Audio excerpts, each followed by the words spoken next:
Hello everyone, কেমন আছেন আপনারা? আশা করছি ভালো আছেন। এই কিছুদিন যাবৎ আসলে আমি এতটা ঝামেলায় আছি, ঠিকঠাকভাবে ভিডিও এডিটও করতে পারছি না, আপলোডও দিতে পারছি না। আবার এই ভিডিওটা আপনারা সবাই এত পছন্দ করেন যে আপলোড না করেও পারছি না। তাই আজ দেরিতে হলেও ভিডিওটি আপলোড করে দিলাম। এই পার্টের শুরুতেই আমরা রাজাকে দেখতে পাই, যে কিনা রাজমহলে এসে বসে পড়ে আর কম্পিটিশন শুরু করতে বলে। দুই পক্ষের লোকেদেরই বলা হয় যে এমন একটি ডিশ তৈরি করতে হবে যেটি মাংস দ্বারা তৈরি হয়, আর ডিশ একদম নতুন হতে হবে। এর আগে কেউ তৈরি করেছে এমন ডিশ তৈরি করলে হবে না। এই কম্পিটিশনটি হতে যাবে হিয়া এবং লিং জিয়ং এর মধ্যে। তারা দুইজনই রেসিপি নিয়ে চিন্তিত ছিল। লিং জিয়াংয়ের হাতে যেহেতু ব্যথা পেয়েছিল, সে ঠিকঠাকভাবে কাজ করতে পারছিল না। রাজা বিষয়টি লক্ষ্য করে যে লিং জিয়াং ঠিকঠাকভাবে কাজ করতে পারছে না। তারও তো কিছু করার ছিল না, যেহেতু কম্পিটিশনের কথা আগে থেকেই শুরু ছিল। এখানে সে কী ডিশ তৈরি করবে এই বিষয়টি নিয়ে কিছুটা চিন্তিত ছিল। এদিকে আমরা হিয়াকেও দেখতে পাই, সেও তার ডিশের দিকে মনোযোগী ছিল। লিং জিয়াং একটি জিনিসের জন্য তার একজন বাবুর্চিকে পাঠায়, বলে রান্নাঘরে এই জিনিসটি রাখা আছে, তুমি গিয়ে নিয়ে আসো। তখন লোকটি বলে আচ্ছা আমি যাচ্ছি। এই কথা বলে লোকটি জিনিস আনতে চলে যায়, কিন্তু কিছুক্ষণ পর সে আবার ফিরে আসে, বলে যে এটা তো আমি খুঁজে পাইনি, তাহলে কোথা থেকে আনবো। লিংজিয়াং চিন্তিত হয়ে পড়ে। সে চিন্তা করে যে কী ডিশ সে তৈরি করতে পারবে মিট দিয়ে। তারপর তার মাথায় একটি ডিশ চলে আসে, আর সে ওই অনুযায়ী সবাইকে বুঝিয়ে দেয় কাজের কথা। তার কাজ বুঝিয়ে দেওয়ার সাথে সাথেই তার টিম মেম্বাররা কাজ শুরু করে দেয়। এদিকে আমরা কিছু দর্শকদের দেখতে পাই। তারা সবাই মিনিস্ট্রির লোক ছিল। তারা বসে বসে দেখছিল কে ভালো খাবার তৈরি করছে। সবাই হিয়ার পক্ষে ছিল, তবে এখানে রাজার মনে মনে ভাবছিল লিংজিয়াংয়ের রান্নাই বেস্ট হবে। অন্য পক্ষের আমরা রাজাকে দেখতে পাই, যে কিনা বলছিল আমার বাবুর্চি বেস্ট। দুই রাজার মধ্যেই তাদের কিছু কথা কাটাকাটি হয়ে যায় রান্না নিয়ে। লিংজিয়াং লক্ষ্য করে হিয়া তার রান্নায় লাল মরিচ ব্যবহার করছে, যেটা কিনা সে গুঁড়ো করে রেখেছিল। এটা দেখার পর সে বুঝতে পারে যে তার লাল মরিচ অলরেডি চুরি হয়েছে, তাই তার লাল মরিচ কেউ খুঁজে পায়নি। তারপরও সে শান্ত হয়ে কাজ করে। তার তো অনেক রাগ হয়, কিন্তু এই রাগটা সে প্রকাশ করতে পারে না। হিয়া এখানে তার কত বড় ক্ষতি করেছে সে খুব ভালো করেই জানে। তারপরও সে টাইম মতো তার খাবারটি তৈরি করে নিয়ে যায়। খাবার তৈরি করার পর আমরা দাদিমাকে দেখতে পাই, যে কিনা প্রথমে খাবারটি টেস্ট করে আর সবাইকে জানায় এটা টেস্ট করার যোগ্য। তারপর আমরা দুই রাজাকেই দেখতে পাই, যারা কিনা লিং জিয়াংয়ের খাবার টেস্ট করে অন্য একটি জগতে চলে যায়, যেটা সবসময় হয়ে থাকে। দুই রাজারই তার তৈরি খাবার অনেক বেশি ভালো লাগে। তার রান্না করা খাবারের প্রশংসা করে রাজা।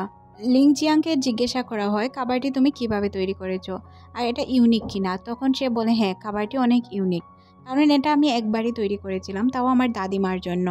তবে আমার দাদিমা এখন আর জীবিত নেই। এই খাবারটি এটাই হচ্ছে স্পেশালিটি। তারপর আমরা দেখতে পাই হিয়ার খাবার টেস্ট করা হয়।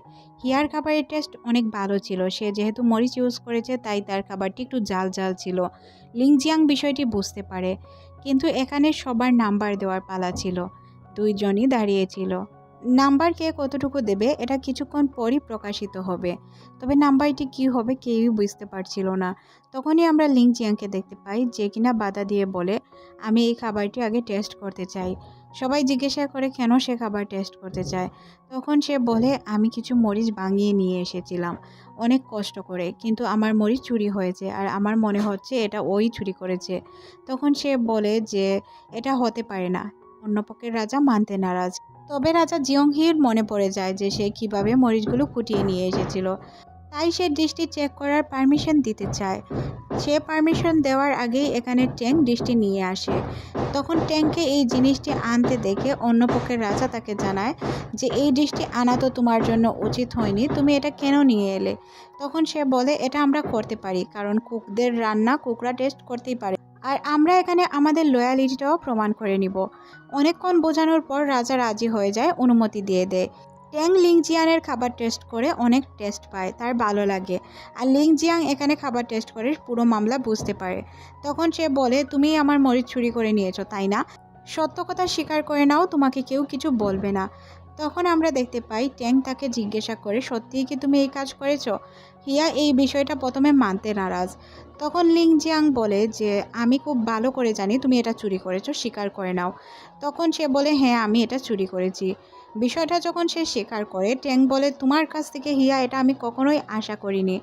আমরা আমাদের লয়ালিটি দিয়ে জিততে চাই, এইভাবে বেইমানি করে জিততে চাই না। তারপর ট্যাং সবার উদ্দেশ্য করে বলে যে প্রথম ম্যাচ আমরা হেরে গিয়েছি। হিয়া তখন বলে প্লিজ আপনি এটা করতে পারেন না। ট্যাং বলে অবশ্যই করতে পারবো, চিটিং করে আমরা কখনোই বিজয়ী হতে পারবো না। মরিচ আমি কিনে নিয়ে এসেছি। তখন সে জানায় জিসানের কাছ থেকে সে মরিচ কিনেছে। এটা জানার পর জিসানকে জিজ্ঞাসা করা হলে জিসান বলে এটা তো আমি বিক্রি করতেই পারি, এটা আমার আন্ডারে পড়ে, বিজনেস করা আমার আন্ডারে, তাই আমি এটা বিক্রি করেছি, তাছাড়া কি আমি কোনো দোষ করেছি? তখন রাজা জিয়ংহি বলে যে এইভাবে যদি আপনি বিষয়টা হ্যান্ডেল করে থাকেন তাহলে এটা দোষের নয়। আচ্ছা, এই বিষয়টা নিয়ে কথা না বললেই ভালো হয়। যেহেতু এটা লিগ্যাল ওয়েতে বিক্রি করা হয়েছে বা কিনা হয়েছে, তাহলে এই বিষয়টা আমরা ধরতে পারি না। আচ্ছা, দেখা যাক 3 রাউন্ডে কে বিজয়ী হয়। 3 রাউন্ডেই যে সে জিতবে সেই হবে বিজয়ী, আর যারা জিততে পারবে না তারা তো হেরে যাবে। এটা নর্মাল বিষয়। রাজার কথা শুনে লিংজিয়াং কিছুই বুঝতে পারে না। তার অনেক খারাপ লাগে, কারণ রাজা সব কিছু নর্মাল করে দিয়েছিল। নর্মাল করে দেওয়ার কারণে লিংজিয়াং বুঝতে পারে সে হেরে গিয়েছে। সে বলে তার মানে আমি কি হেরে গেলাম? রাজাও তার দিকে তাকায়, সে কিছু বলতে পারে না, কারণ তার কাছে বলার কিছু ছিল না। সে এখান থেকে চলে যায়। লিংজিয়াং যখন এখান থেকে চলে যেতে চায়, হিয়া তাকে ডাক দিয়ে আটকায় আর বলে আমি দুঃখিত, প্লিজ আমাকে ক্ষমা করে দিও, আমি তোমার মরিচ চুরি করে নিয়েছিলাম। তখন সে বলে তুমি যেহেতু মন থেকে দুঃখিত তাহলে আমি অবশ্যই তোমাকে ক্ষমা করে দিব। আচ্ছা, এইসব বাদ দাও, কাল হয়তো আমিই জিতবো, এটা আমার উপর বিশ্বাস আছে। তারপর সে তার লোকদেরকে নিয়ে বসে পড়ে। আর সে অনেক চিন্তিত ছিল, সে কিভাবে জিতবে সে কিছুই বুঝতে পারছিল না। তার কাছে এখন পর্যন্ত কোনো আইডিয়া নেই সে কী খাবার তৈরি করবে।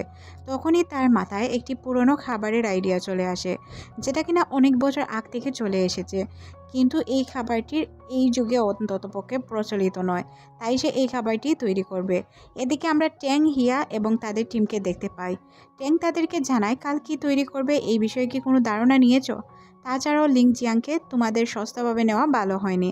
সে অনেক ট্যালেন্টেড একটি মেয়ে, সে খুব ভালোভাবেই খাবার তৈরি করতে পারবে।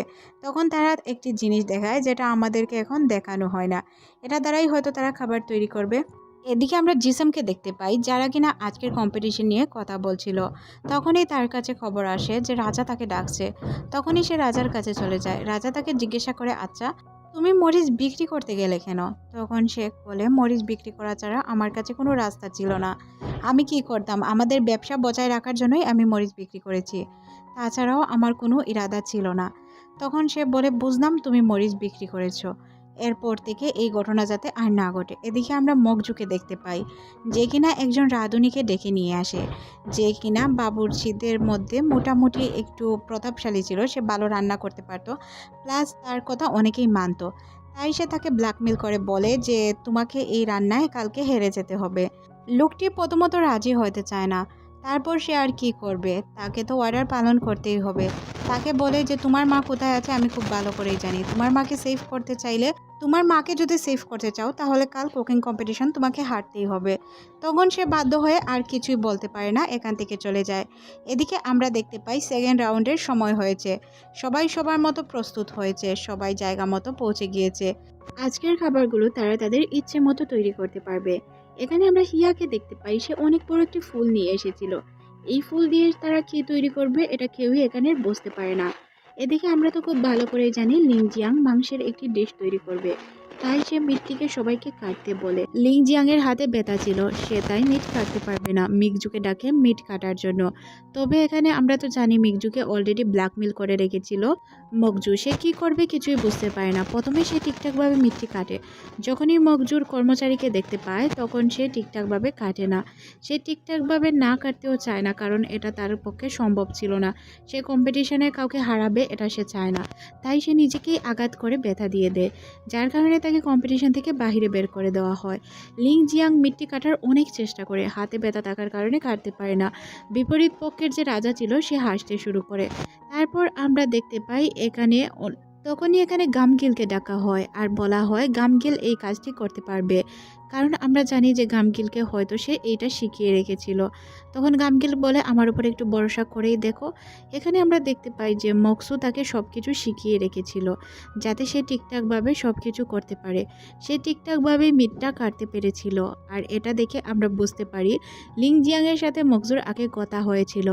তখন সে তাকে বলেছিল যে আমি চাইলেও এই কম্পিটিশনে অংশগ্রহণ করতে পারবো না, আর যদিও বা অংশগ্রহণ করি তাহলে আমি ঠিকঠাকভাবে কাজ করতে পারবো না, আর আমি গামগিলকে অত্যাচার করিনি, তাকে আমি রান্না শিখিয়েছি শুধুমাত্র যাতে আমি কম্পিটিশনে অংশগ্রহণ না করতে পারলে সে আমার বদলে কাজ করতে পারে।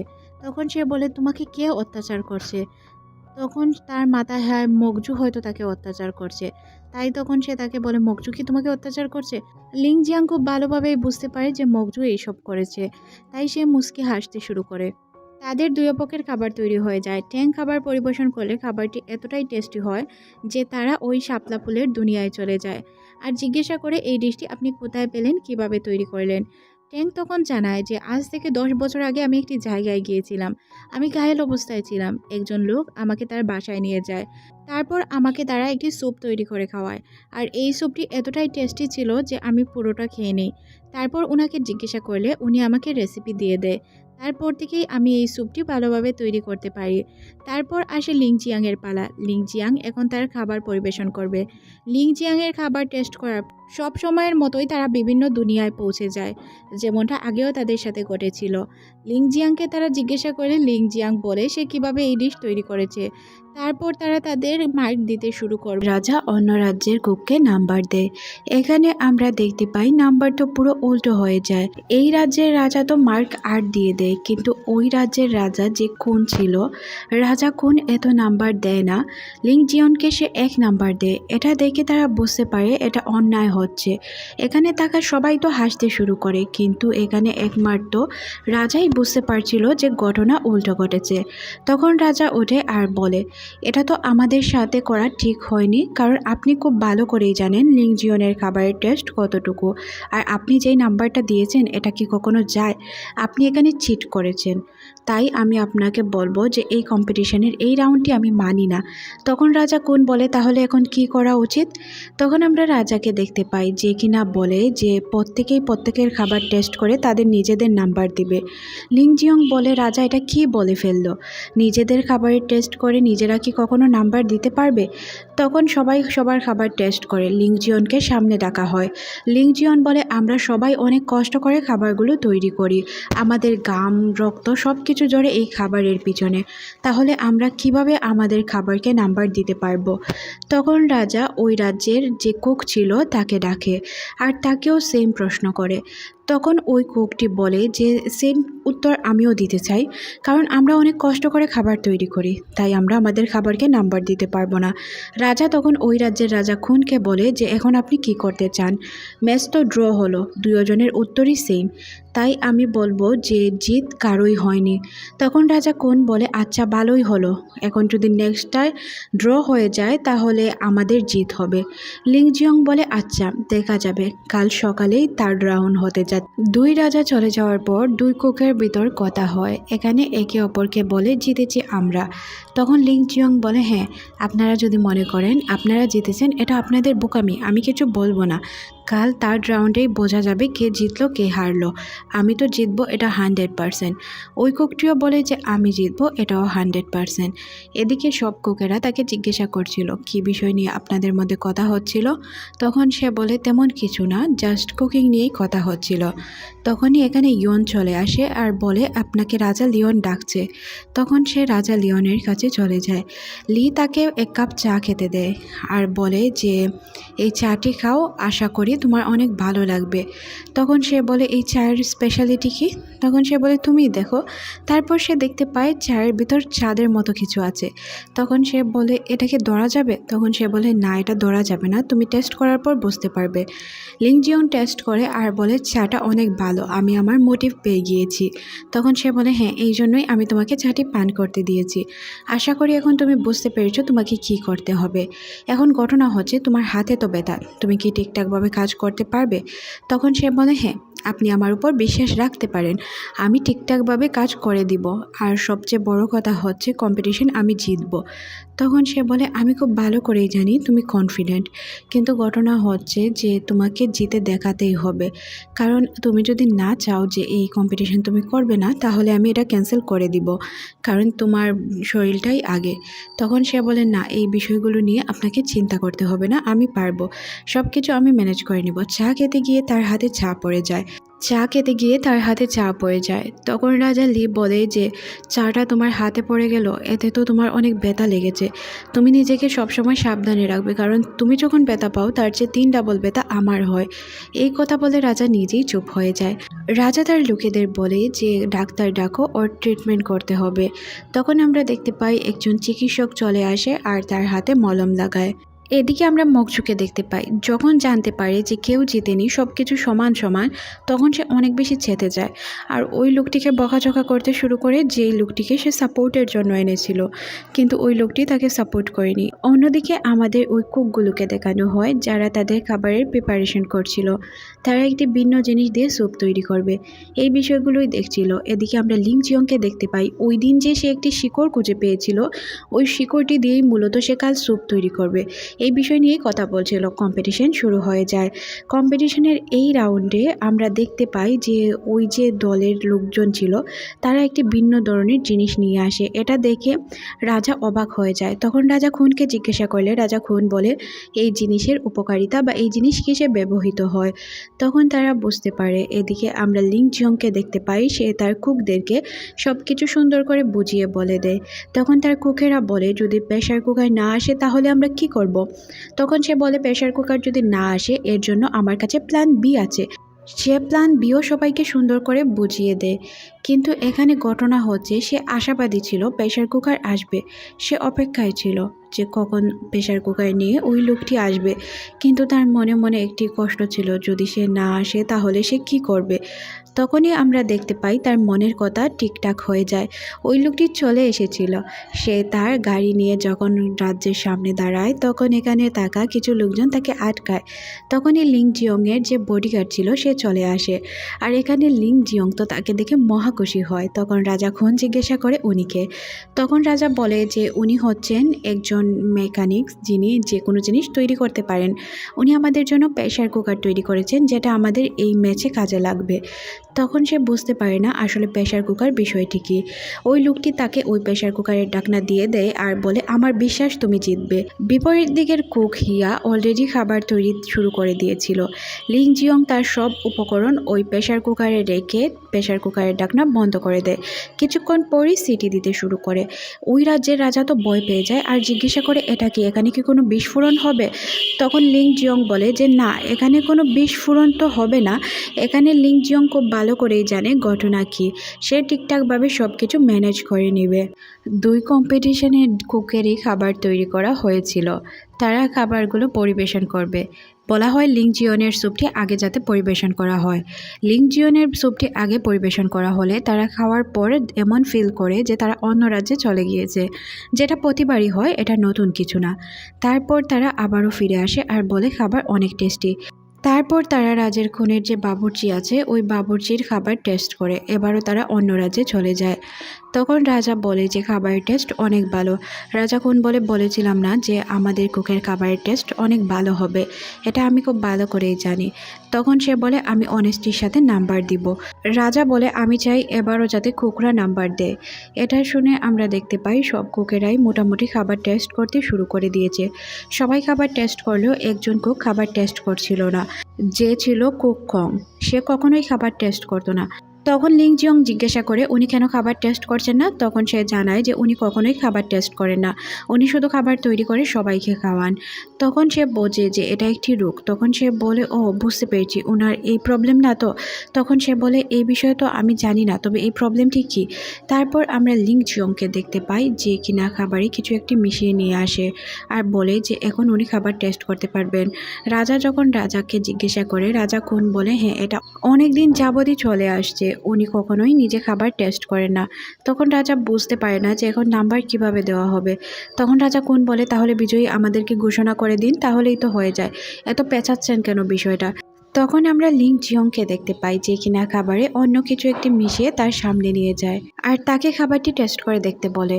তখন আমরা দেখতে পাই ওই লোকটির মনে পড়ে যায়, সে যখনই খাবার রান্না করতো টেস্ট করতো, খাবারের টেস্ট সেমই মনে হতো।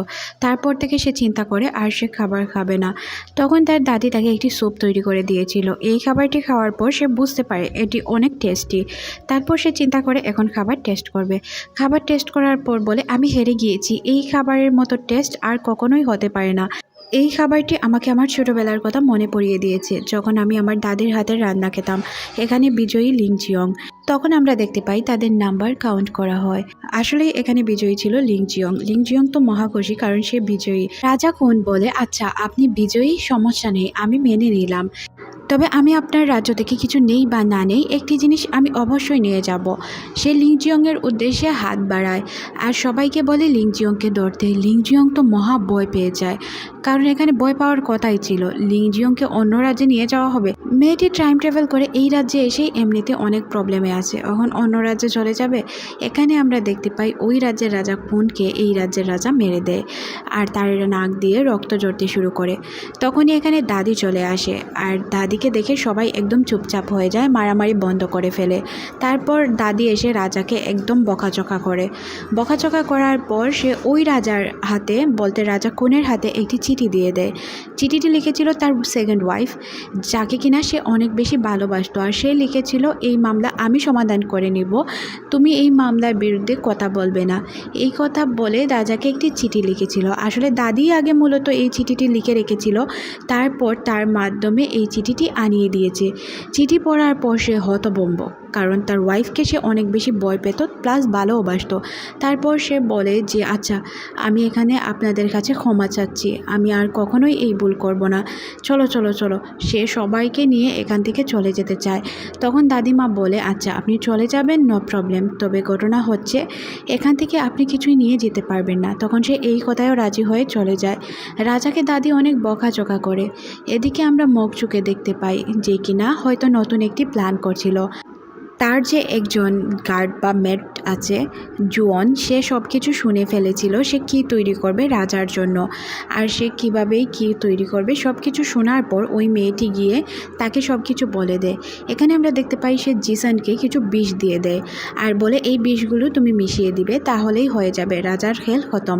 তখন সে বলে, আমি ভেবেছিলাম তুমি রাজার জন্য আমাকে ধোঁকা দিয়ে দিবে, কিন্তু তুমি আমাকে ধোঁকা দেওনি। আমি যখনই রাজা হব তখনই আমি তোমাকে বিয়ে করে আমার ওয়াইফ বানিয়ে নিব। তখন সে বলে, আচ্ছা। সিন পরিবর্তন হয়, আমরা রাজাকে দেখতে পাই, যে কিনা মনে মনে চিন্তা করছিল তার উপর হামলা কে করিয়েছে, আর হামলা করানোর লোককে সে খোঁজার জন্য তার লোকদেরকে বলে। এদিকে আমরা লিংজিয়ং আর তার বান্ধবীকে দেখতে পাই। লিংজিয়ং বলে, আমি তো ভেবেছিলাম আমরা হেরে যাব আর এই রাজ্য আমাদের জন্য হেরে যাবে, কিন্তু দেখলে কিভাবে আমরা জিতে গেলাম, সব কিছুই আমাদের জন্যই হয়েছে। তখন দেখতে পাই তার বান্ধবী তো ঘুমিয়ে পড়েছে। এদিকে আমরা রাজাকে দেখতে পাই, যে কিনা বইয়ের উপর ওই রাইটারের নাম লিখছে, যেই রাইটারের বই খুঁজছিল লিংজিয়ং। আসলে যেই বইটা তার ছিল হারিয়ে গিয়েছে। রাজা চেষ্টা করছিল এই বইটা তার জন্য নতুন করে তৈরি করে তাকে দিয়ে দিবে, যাতে তার কোনো প্রবলেম না হয়। এদিকে লিংজিয়ং সকালবেলায় দাঁড়িয়েছিল বাহিরে। সে এসে জিজ্ঞাসা করে, রাজা আপনি আপনার ছোটো ভাইয়ের সাথে কোথায় খাবার খাবেন আর খাবারগুলো কিভাবে তৈরি করব। রাজা জিজ্ঞাসা করে, তোমার অবস্থান আগে বলো। সে বলে, আমি মারা যাব কিছুদিনের ভিতর। রাজা বলে, এই বিষয় নিয়ে মজা করছো তুমি, এই বিষয়ে তোমার মজা মনে হচ্ছে, আচ্ছা তোমার হাতের অবস্থা কি? সে বলে, আমার হাত একদম ঠিকঠাক আছে, আমি আপনার জন্য খুব মজার মজার খাবার তৈরি করতে পারবো, চিন্তা করবেন না। তখন সে বলে, চিন্তা করছি না, শোনো তুমি একটু দাঁড়াও, তোমার সাথে কথা আছে। তখন সে বলে, কী কথা? তোমার জন্য আমি নতুন কিছু ড্রেস এনেছি, যেটা হচ্ছে রয়্যাল কুকের ড্রেস, এই ড্রেসটা তুমি পরবে। তখন সে বলে, আমি তো এখান থেকে কিছুদিন পরে চলেই যাব, তাহলে এই ড্রেস দিয়ে কি করব? রাজা বলে, আচ্ছা যত সময় আছো অত সময় না হয় ড্রেসটি পরো, আর তবে কোথায় যাবে? কোথাও যেতে পারবে না কিন্তু। তখন সে বুঝতে পারে না রাজা কী বিষয়ে কথা বলছিল। সে বলে, আচ্ছা ড্রেসটি পরে নিব, আপনি কোথায় খাবার খাবেন আপনার ভাইকে নিয়ে? তখন সে বলে, এখানেই খাবো। তখন রাজা বলে, আচ্ছা। রাজা তখন জানায়, আমাদের খাবার খাওয়া শেষে তুমি আমার সাথে একটু দেখা করবে। তখন সে বলে, দেখা করব? এর আগে থেকেই তো আমার কিছু প্ল্যান আছে। রাজা বলে, আচ্ছা তোমার যাই প্ল্যান আছে ওইটা শেষ করে তারপর তাড়াতাড়ি চলে এসো। তখন সে বলে, আচ্ছা আমি চলে আসব। সিন পরিবর্তন হয়, আমরা দেখতে পাই লিংজিয়ং খাবার তৈরি করে ফেলেছিল আর সে তার নতুন পোশাক পরে অনেক খুশি ছিল। রাজার সামনে সে খাবারগুলো দিয়ে দেয়। লিংমিয়ং ছোট বাচ্চা ছিল, সে খাবার খেয়ে অনেক খুশি হয়, বলে খাবারের টেস্ট অনেক ভালো। জিংমিয়ং রাজার সাথে যতক্ষণ ছিল তখন তার ভয় করছিল। যখন সে খাবার টেস্ট করে আর লিং জিয়ংয়ের সাথে কথা বলে তখন তার ভালো লাগতে শুরু করে। রাজা বলে, প্রতিদিন এখন তুমি আমার সাথেই খাবার খাবে। ছোট বাচ্চাটি রাজি হয়ে যায়। সিন পরিবর্তন হয়, আমরা ওই শেফগুলোকে দেখতে পাই যারা কিনা অন্য রাজ্যের ছিল। তারা আসে আর তাদেরকে কিছু খাবারের জিনিসপত্র দেয় আর লিং জিয়ংকে বলে তোমার সাথে আমার কম্পিটিশন হবে। তখন লিং জিয়ং বলে, আচ্ছা, আপনার যে কোনো সময় যদি মনে হয় যে আমার সাথে কম্পিটিশন করা উচিত, যে কোনো সময় আমাকে বলতে পারেন, আমি আপনার সাথে কম্পিটিশন করব। তখন সে বলে, রাজাকে একটি কথা বলে দিও, সে যাতে ঘুমানোর আগে দরজা নক করে ঘুমায়। তারা যখন এখান থেকে ফিরছিল তখনই জিংমিয়ং এর মা এসে তার গালে চড় বসিয়ে দেয় আর তাকে বলে, তোর কারণে আমার ছেলে অসুস্থ হয়ে পড়েছে, তুই আমার ছেলেকে কী খাবার দিয়েছিস, এক্ষুনি তোকে কালঘুটুরিতে বন্দি করা হবে। এই কথা বলে লিং জিয়ংকে ধরে নিয়ে যায়, কিন্তু লিং জিয়ং বারবার বলছিল আমি কিছু করিনি। সিন পরিবর্তন হয় মকজুর কাছে। এখানে সে হাসাহাসি করছিল, কারণ পুরো বিষয়টি সে নিজেই সাজিয়েছিল, তাই সে এখানে অনেক বেশি খুশি হয়। এদিকে লিং জিয়ংকে দেখানো হয় তাকে অনেক টর্চার করা হয় তার মুখ থেকে কথা বের করার জন্য, কিন্তু সে কিছুই বলছিল না। সে কি বলবে, কারণ সে তো কিছু করেনি, তাহলে সে কি বলবে। এদিকে আমরা রাজাকে দেখতে পাই লিং জিয়ং এর জন্য অপেক্ষায় ছিল। লিং জিয়ং কিভাবে আসবে, তাকে তো কালকুরুরিতে বন্দি করে রাখা হয়েছে, আর রাজা তার জন্য অপেক্ষায় ছিল তার আসার অপেক্ষায় ছিল সে, কখন আসবে লিং জিয়ং। কিন্তু লিং জিয়ং তো বন্দি ছিল জেলখানায়, যেটা সে জানতো না। গিলগাম জানতো। গিলগাম এসে রান্নাঘরে সবাইকে বলতে শুরু করে, প্লিজ আমার সাথে চলো, আগে আমাদের বিষয়টি রাজাকে জানাতে হবে। যদি আমরা বিষয়টি রাজাকে না জানাই তাহলে আমার বান্ধবী শেষ হয়ে যাবে, লিং জিয়নকে তারা মেরেই ফেলবে। কিন্তু এখানে তাকে কেউই সাহস করতে পারছিল না তার সাথে যাওয়ার। তখন গিলগাম বলে, ঠিক আছে, তোমাদের কাউকেই যেতে হবে না, আমি একাই চলে যাচ্ছি। তারপর যখন সে একা যেতে চায় তখন মানসু তাকে বলে যে প্লিজ তুমি একা যেও না, আমিও তোমার সাথে যাব। তারপর আমরা বাসিকে দেখতে পাই যে কিনা নিজে যাওয়ার জন্য রাজি হয়ে যায়। তখনই এখানে ইউন চলে আসে আর ইউনের কাছে কান্না করতে করতে সে সব কিছু বলে আর ইউনকে বলে রাজাকে গিয়ে বলার জন্য। তখন সে চলে যায় রাজাকে বলতে। এদিকে তো আমরা আমাদের রাজা লিওনকে দেখতে পাই যে কিনা ওই মরিচগুলো হাত দিয়ে দেখছিল আর কিভাবে প্রথম দিন মরিচ দেখে লিং জিয়ং খুশি হয়ে তাকে জড়িয়ে ধরছিল, ওই বিষয়গুলো সে মনে করে আর মনে করে মুচকি হাসে। বাজারে যাওয়ার সময় সে কিভাবে তাকে তার নিজের শরীরের মধ্যে আবদ্ধ করেছিল, এই বিষয়গুলোও সে ভাবতে শুরু করে। ভাবতে ভাবতে সে অনেক খুশি হয়ে যায় আর মনে মনে ভাবে লিং জিয়ংয়ের সাথে কিভাবে কথা বলবে। অপেক্ষায় ছিল লিং জিয়নের জন্য। তখনই এখানে ইউন চলে আসে। ইউনকে সে জিজ্ঞাসা করে, আচ্ছা লিং জিয়ং কোথায়। তখন সে বাহিরের পুরো ঘটনা খুলে বলে যে লিং জিয়াং কোথায় আছে। লিং জিয়াংকে তার ছোট মা বন্দি করে রেখেছে। এই বিষয়টি জানার পর সে তো কিছুই বুঝতে পারে না। ইউনের কথা শোনার সাথে সাথেই সে ওই জায়গায় যাওয়ার জন্য রাজি হয়ে যায়। দৌড়াতে শুরু করে জেলখানার এদিকে। জেলখানার এদিকে গিয়ে সে জেলখানার চাবি খুঁজতে শুরু করে, কিন্তু কারো কাছেই জেলখানার চাবি ছিল না। সবাইকে সে বলছিল যে জেলখানাটি খুলে দিতে। সবাই তখন বলে যে আপনার ছোট মায়ের কাছে চাবি, আমাদের কাছে চাবি নেই, আমরা কিভাবে খুলে দিব বলুন। তখন সে চিৎকার করতে শুরু করে আর ছোট মাও চলে আসে। রাজা লিওন বলে, লিং জিয়ং এটা কখনোই করতে পারে না, আমি তাকে বিশ্বাস করি, আমিও তো এই খাবার খেয়েছি। তখন তার ছোট মা বলে, এমন তো হতে পারে যে তুমি এই ঘটনা ঘটিয়েছ। তখন সে বলছে, কি বলছো ছোট মা, আমি তাকে মারতে যাব কেন। কি জানি আমার ছেলে তোমার রাজত্ব কেড়ে নেয়, আমার ছেলে ছোট রাজা হয়ে যায়, এই জন্যই তুমি এইসব করছো। তখন সে বলে, ছোট মা আমি তোমাকে শেষ করে দিব। যখনই সে ছোট মাকে মারতে যাবে ছোট মা বলে, আমাকে মেরে দাও, আমার কোনো প্রবলেম নেই। লিং জিয়ং তখন তাকে আটকায় আর বলে, না, এই কাজ আপনি করতে পারবেন না। যদি আপনি এই কাজ করেন পুরো রাজ্যের কাছে আপনি দোষী হয়ে যাবেন, ইতিহাসের পাতায় লেখা থাকবে যে রাজা তার ছোট মাকে খুন করেছে। আর এখানে আপনি খুন করার পর কতগুলো খুন হবে এটা আপনি ভাবতেও পারছেন না। আপনি খুব ভালো করেই জানেন আমি ভবিষ্যৎ থেকে এসেছি, আমি সব কিছুই জানি।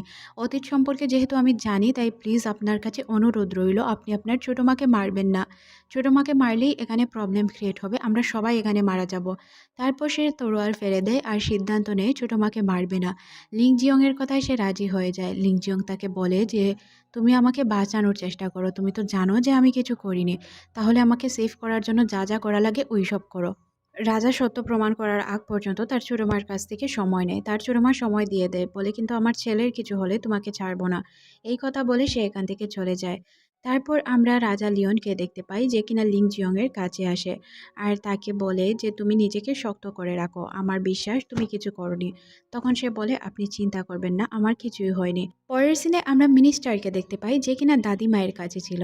সে দাদিমাকে বলে যে সিংমিয়ং যে এই অবস্থায় আছে এর জন্য আমার মনে হয় রাজা লিওন দায়ী, কারণ সে তার মায়ের মৃত্যুর রহস্য খুঁজছে। এই জন্য হয়তো সে সিংমিয়ংকে মারতে চায় আর আমাদের পুরো পরিবারকেও খতম করতে চায়। একমাত্র হয়তো সে জিসনকে মারবে না, কারণ সে জিসনকে সন্দেহ করছে না। সে মনে করছে জিসন তাদের ফ্যামিলির বাহিরের লোক। তখন দাদি বলে যে না, এই ঘটনা এমন হতে পারে না, তুমি যেমনটা বলছো এমনটা কখনোই হবে না, কারণ লিওন কাউকেই মারতে পারে না, এটা লিওন দ্বারা সম্ভব নয়, এটা হয়তো লিংজিয়নের কাজ। তখন সে বলে আমার কেন জানি না লিংজিয়নকে সন্দেহ হচ্ছে না। দাদি তখন বলে আচ্ছা, বিষয়টি নিয়ে তদন্ত করে দেখা উচিত, কারণ লিওনের মায়ের মৃত্যু সম্পর্কে সে কিছুই জানে না। এদিকে আমরা জিসানকে দেখতে পাই যে কিনা সবার সাথে কথা বলছিল। মগজু তাকে কিভাবে হেল্প করেছে, মগজুর হেল্পের কারণেই সে এইসব করতে পেরেছে।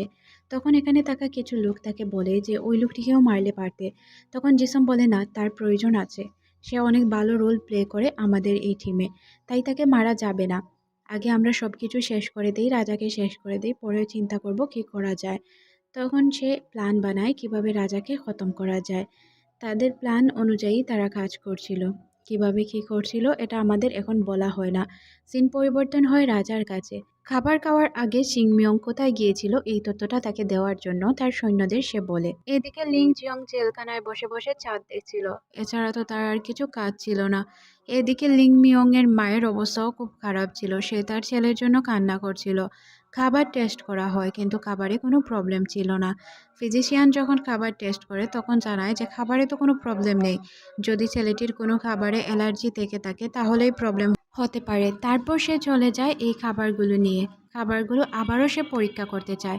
পরীক্ষা করার পর সে রাজাকে জানায় যে খাবারে তো কোনো প্রবলেম নেই, এর আগে লিংমিয়ং কার সাথে ছিল এই বিষয়ে তদন্ত করো। তখন সে জানায় যে এর আগেই তো রাজা লিংমিয়ং তার মায়ের সাথে ছিল। তখন রাজা বলে আচ্ছা, তাহলে আমি ওই জায়গায় যেতে চাই, যেই রুমে সে ছিল ওই রুমটি আমি চেক করতে চাই। এদিকে লিংমিয়নের মাকে দেখানো হয় যে কিনা অনেক চিন্তিত ছিল তার ছেলের জন্য। ফিজিশিয়ানকে সে জিজ্ঞাসা করে আচ্ছা, আমার ছেলের অবস্থা এখন কি, সে কি সুস্থ হবে? ফিজিশিয়ান বলে এখনও কিছু বলা যাচ্ছে না, তার তো সুস্থতার কোনো ইঙ্গিতই আমি খুঁজে পাচ্ছি না, সে সুস্থ হবে কিনা আমি জানি না। তখন রাজা লিওন এসে জিজ্ঞাসা করে আচ্ছা, লিংমিয়ং এর অবস্থা কি? তখন সে বলে দেয় লিংমিয়নের অবস্থা। তখন লিংমিয়ং এর মা বলে যে তুমি এখানে কেন এসেছো, আমি জানি তুমি কেন এসেছো, আমার ছেলে মারা গিয়েছে কিনা এটা দেখার জন্য। তখন রাজা লিওন বলে খাবারে কোনো প্রবলেম ছিল না, খাবার আমরা সবাই খেয়েছি, টেস্টও করিয়েছি, আমার মনে হয় এই রুমে কোনো প্রবলেম রয়েছে। তারপর সে ইয়নকে জিজ্ঞাসা করে যে রুমটি চেক করার জন্য। ইয়ন রুমটি চেক করার পর সে দেখতে পায় যে রুমের ভিতর কিছু জিনিসপত্র রয়েছে, যেই জিনিসপত্রের কথা জিজ্ঞাসা করলে বলা হয় যে এইগুলো ঔষধি গাছ আর এগুলো চিকিৎসার ক্ষেত্রে ব্যবহার করা হয়। লিংমিয়ংয়ের মা বলে তোমার কি মনে হয় আমার ছেলেকে আমি মারতে চাইবো? তখন সে বলে এইসব আমি জানি না, তবে আমি এইসব চেক করে দেখতে চাই ঘটনাটা কি, ঘটনা জানার পরই আমি কিছু বলতে পারবো। তারপর সে ওই জড়িবুটি নিয়ে এখান থেকে চলে যায়। আর তখনই এখানে দাদিমায়ের দাসী চলে আসে আর বলে যে চাবি দেওয়ার জন্য। তখন লিংমিয়ংয়ের মা বলে চাবি দিয়ে কি করবে? তখন সে বলে যে লিং জিয়নকে ছাড়ানোর জন্য দাদিমা চাবি খুঁজেছে। রাজা লিওন ওই ঔষধি গাছগুলো তো নিয়ে এসেছিল, কিন্তু তার সন্দেহ ছিল এইগুলো যদি ঔষধি গাছ প্রমাণ হয় তাহলে কিভাবে সে লিং জিয়নকে নির্দোষ প্রমাণ করবে। ইয়ন বলে প্রমাণ পেয়ে যাবেন, আপনি প্লিজ চিন্তা করবেন না, প্রমাণের জন্য যদি আপনি চিন্তা করেন তাহলে ওনাকে বাঁচানো সম্ভব হবে না, উনি ভালো আছেন, কারণ এর আগেও তো উনি জেলে ছিলেন তাই না, তাই ওনার কোনো প্রবলেম হচ্ছে না। তখন রাজা বলে ও আগে জেলে ছিল এটার ভিন্ন বিষয় ছিল, আর এখন সে জেলে আছে এটাও ভিন্ন বিষয়, আমি তাকে জেলে দেখতে চাই না, তাকে যত তাড়াতাড়ি সম্ভব ছাড়ানোর ব্যবস্থা করতে হবে। এদিকে আমরা দাদিমাকে দেখতে পাই যে কিনা জেলখানার ভিতরে চলে যায়। তারপর সে লিং জিয়ংকে সরাসরি জিজ্ঞাসা করে আচ্ছা, তুমি কি তাকে মারার চেষ্টা করেছো? তখন সে বলে না, সিংমিয়ংকে আমি মারার চেষ্টা করিনি, না লিওন আমাকে বলেছে মারার জন্য। আপনি খুব ভালো করেই জানেন লিওন তার শত্রুদেরকে সামনে থেকে মারে, পিছন থেকে নয়, তাই আপনি দাদি হয়ে এইসব প্লিজ বলবেন না, সে শুনলে কষ্ট পাবে। তারপর দাদি বলে আচ্ছা, তুমি তোমাকে নির্দোষ প্রমাণ করতে পারবে? যদি তুমি 3 দিনের মধ্যে তোমাকে নির্দোষ প্রমাণ করতে পারো তাহলে তুমি যা চাইবে আমি তোমাকে তাই দিব, আর যদি তুমি নির্দোষ প্রমাণ না করতে পারো তাহলে এই নাও ছুরি, নিজেকে 3 দিন পর শেষ করে দিবে। দাদি সত্যিই লিং জিয়নকে একটি ছোট ছুরি দেয় আর বলে এটা দিয়ে নিজেকে শেষ করে দিবে। সিন পরিবর্তন হয়, আমরা সব কুককে রান্না করতে দেখি। তারা তাদের মতো রান্না করছিল, তখন এখানে লিং জিয়ন চলে আসে। লিং জিয়নকে দেখে সবাই মহা খুশি, তাকে এসে জড়িয়ে ধরে আর জিজ্ঞাসা করে তোমাকে কে ছাড়লো, কিভাবে এলে এখানে? তখন সে জানায় যে এই বিষয়গুলো পরে বলবো, আগে রাজার জন্য রান্না করি। সিন পরিবর্তন হয় রাজা লিওনের কাছে, সে তার কাজ করছিল। তখন সে শুনতে পায় কেউ তাকে খাবার খাওয়ার কথা বলছে। তখন তার কণ্ঠ শুনে মনে হয় যে লিং জিয়ন তাকে খাবার খাওয়ার কথা বলছে। তাই সে বাহিরের দিকে রওনা হয়। বাহিরে গিয়ে সে লিং জিয়নকে দেখে সে তো মহা খুশি আর তাকে টানতে টানতে নিজের রুমে নিয়ে যায়। তারপর তাকে জড়িয়ে ধরে বলে যে তুমি কিভাবে ছাড়া পেলে, তুমি কিভাবে এখানে এলে? তখন আমরা দেখতে পাই দাদিমা তাকে বলেছিল যে তোমার আর আমার নাতি সম্পর্কে সবাই উল্টাপাল্টা কথা বলছে, তাই তুমি তার থেকে দূরত্ব বজায় রাখবে। লিং জিয়ন তখন তাকে সরিয়ে দিয়ে বলে এইসব একদমই উচিত নয়, আপনি কি করছেন এইসব? প্লিজ আপনি বোঝার চেষ্টা করুন, আমাদের সম্পর্কে সবাই এমনিতেই উল্টাপাল্টা কথা বলছে, আমাদের মধ্যে কিছু হয়েছে বা আমাদের মধ্যে কিছু আছে, তাই আপনি এইসব থেকে বন্ধ করুন। আপনি হুটহাট করে আমাকে কিস করে বসেন, এটার মানে কি? তখন রাজা আবারও তাকে কিস করে বসে আর বলে এটার মানে কিছুই না। তখন সে তাকে বলে যে আচ্ছা আপনি এখন খাবার খান, তারপর কথা হবে। তখন সে লিংজিয়ংকে নিজের সাথে খাবার খেতে ফোর্স করতে শুরু করে। লিংজিয়ং প্রথমে বলে যে আমি আপনার সাথে খাবার খেতে পারবো না, কারণ এমনিতেই লোকজন অনেক কথা বলছে, এখন এইসব করলে আরও প্রবলেম হবে। তারপর রাজার বলার কারণে সে বাধ্য হয় খাবার খেতে। সে শেষ পর্যন্ত বলে দেয় যে প্লিজ আপনি এইসব যে করছেন, আমাকে হুটহাট করে ডাকছেন, রাতের বেলায় জড়িয়ে ধরছেন, কিস করছেন, এইসব একদমই উচিত নয়, তাই আপনি এইসব করবেন না। রাজা বলে তোমাকে জেল থেকে কে মুক্তি করলো? তখন সে একটি ছুরি দেখিয়ে বলে দাদিমা। ছুরি দেখেই সে বুঝতে পারে দাদিমা হয়তো তাকে মৃত্যুর শর্ত দিয়ে ছাড়িয়েছে। রাজা তখন বলে আমি তোমাকে মরতে দিতে পারি না, যে কোনো বিনিময়ে আমি তোমাকে ছাড়িয়ে নিব। তখন লিংজিয়ন বলে আপনি কি আমাকে পছন্দ করেন? তখন রাজা এই কথা পাত্তা না দিয়ে সে খাবার খেতে শুরু করে। তখন লিংজিয়ং বুঝতে পারে যে এত সহজে সে উত্তর দিবে না। বলে আচ্ছা আমরা দুইজন মিলে কাজ করব আমাকে নির্দোষ প্রমাণ করার, আর যদি নির্দোষ প্রমাণ না করতে পারি তাহলে তো ঝামেলা হয়ে যাবে। রাজা বলে কে বলেছে ঝামেলা হবে? কোনো ঝামেলাই হবে না, আমি সব কিছু সমাধান করে নিব। তখন রাজা হাসতে শুরু করে আর বলে আচ্ছা এক কাজ করো, চা খাও, আমার মনে হয় তুমি চা খেলে তোমার মাথা ঠান্ডা হয়ে যাবে। তারপর সে তাকে চা খেতে দেয়। আর লিং জিয়ং চা খেয়ে বলে আমাদের কুকের রান্না এখন অনেক ভালো হয়েছে, তারা অনেক ভালো চা বানায়। এদিকে আমরা মগজুকে দেখতে পাই, তার পার্সোনাল যে সিকিউরিটি ছিল বা তার সব কথা শুনতো, সে এসে তাকে জানায় যে লিং জিয়ংকে ছেড়ে দেওয়া হয়েছে 3 দিনের জন্য। তাকে বলা হয়েছে সে যদি 3 দিনের মধ্যে নিজেকে প্রমাণ করতে পারে তাহলেই সে ছাড়া পাবে। তখন মগজু বলে 3 দিনের ভিতর তো সে মারাই যাবে, তাহলে কিভাবে সব কিছু প্রমাণ করবে? সিন পরিবর্তন হয় দাদিমার কাছে। মিনিস্টার দাদিমাকে বলে আমার সন্দেহ হচ্ছে লিং জিয়ং এইসব করেছে, আপনি কেন তাকে মুক্তি দিলেন? তখন দাদিমা বলে দেখো তোমার মনে হতেই পারে, আমি কেন তাকে মুক্তি দিয়েছি এটা আমি খুব ভালো করেই জানি। সে যদি 3 দিনের মধ্যে নিজেকে প্রমাণ না করতে পারে তাহলে তার কি হবে তুমি খুব ভালো করেই জানো, তাই নিজেকে প্রমাণ করার সুযোগ দাও। সিন পরিবর্তন হয়, আমরা রাজা লিওন এবং লিং জিয়ংকে দেখতে পাই। তারা দুইজন মিলে কাজ করছিল, এটা তাদের প্রথম দিন ছিল। দ্বিতীয় দিন তারা কাজ করতে করতে ঘুমিয়ে পড়ে। দুইজন যখন ঘুমিয়ে পড়ে তখন নিয়ন আসে। রাজা তখন নিয়নকে বলে কথা বলো না, ও ঘুমাচ্ছে, ওকে শান্তিতে ঘুমাতে দাও। তখন লিওন বলে আমার মনে হচ্ছে আপনি তার প্রতি দুর্বল। তারপরে তৃতীয় দিন চলে আসে, এখন তারা কী করবে কিছুই বুঝতে পারছিল না। তৃতীয় দিন লিং জিয়ংয়ের অবস্থা খুবই খারাপ ছিল। সে বলে কোনো তো প্রমাণ এখন পর্যন্ত পাইনি, কি করব বুঝতে পারছি না। গমগিল জিজ্ঞাসা করে এখানে কি আছে? তখন সে বলে জড়িবুটি আছে। জড়িবুটির মধ্যে দিয়ে সে বলে এটা ইঁদুর মরার বিষ। লিং জিয়ং তো ইঁদুর মরার বিষ ভালো করে চিনতে পারে না, তবে গামগিল চিনতে পারে। সিন পরিবর্তন হয়, আমরা দেখতে পাই লিং জিয়ংকে কেউ এসে বলেছে রাজার অবস্থা খুবই খারাপ, রাজার কাছে যাওয়ার জন্য। রাজা বেহুশ।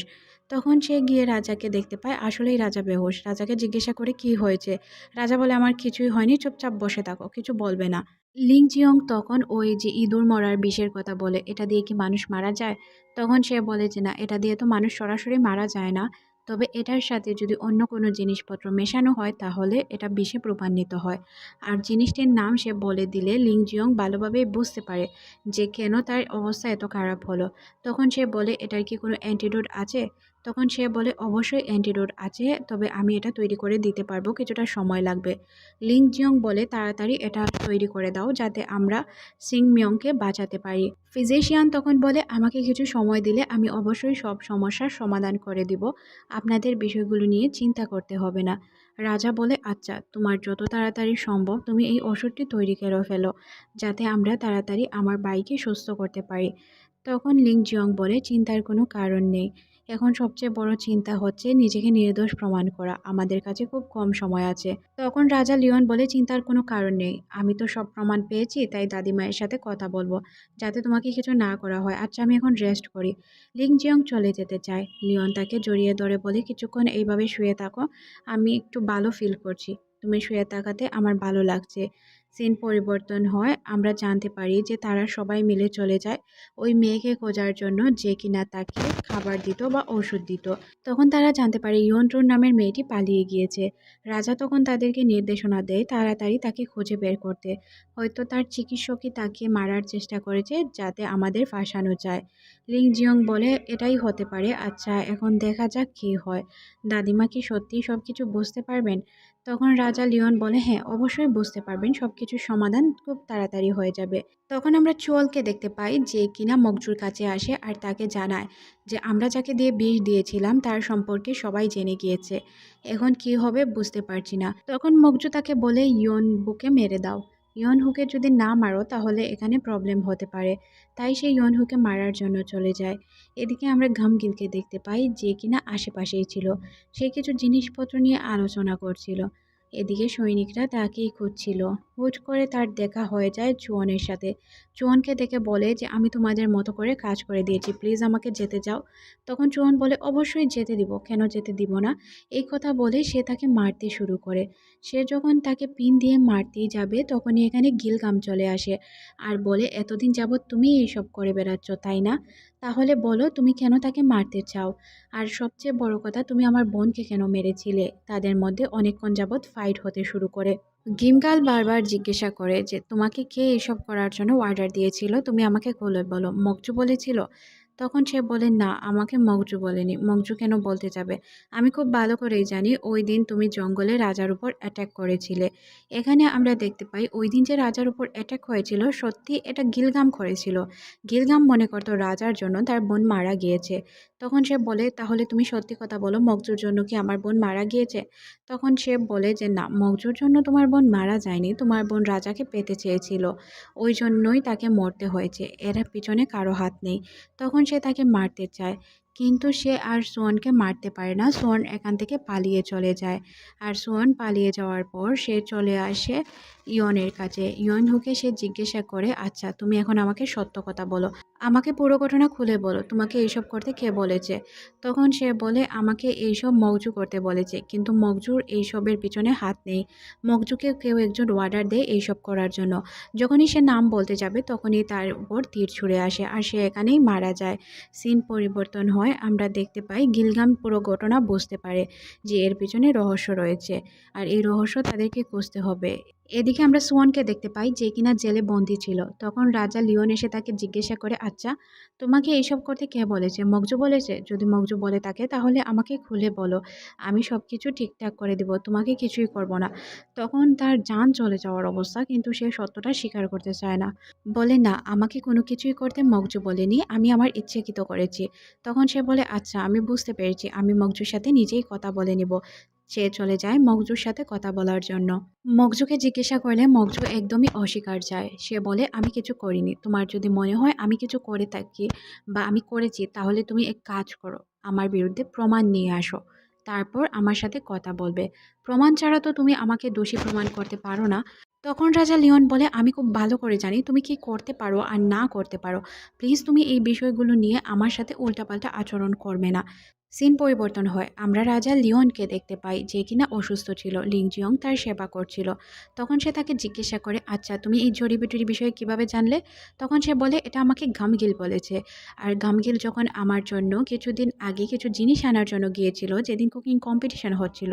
ঘটনা হচ্ছে গামগিল কম্পিটিশনের দিন আমার জন্য কিছু জিনিস আনতে গিয়েছিল, তখন সোয়াল তার উপর অ্যাটাক করে, গিলগাম তাকে তার হাত থেকে বাঁচিয়ে নিয়ে আসে, তারপর সে আমাকে সব ঘটনা খুলে বলে। সুয়েল কার কি তুমি তো খুব ভালো করেই জানো, তাই না? তাহলে ঘটনা তোমার বোঝার কথা।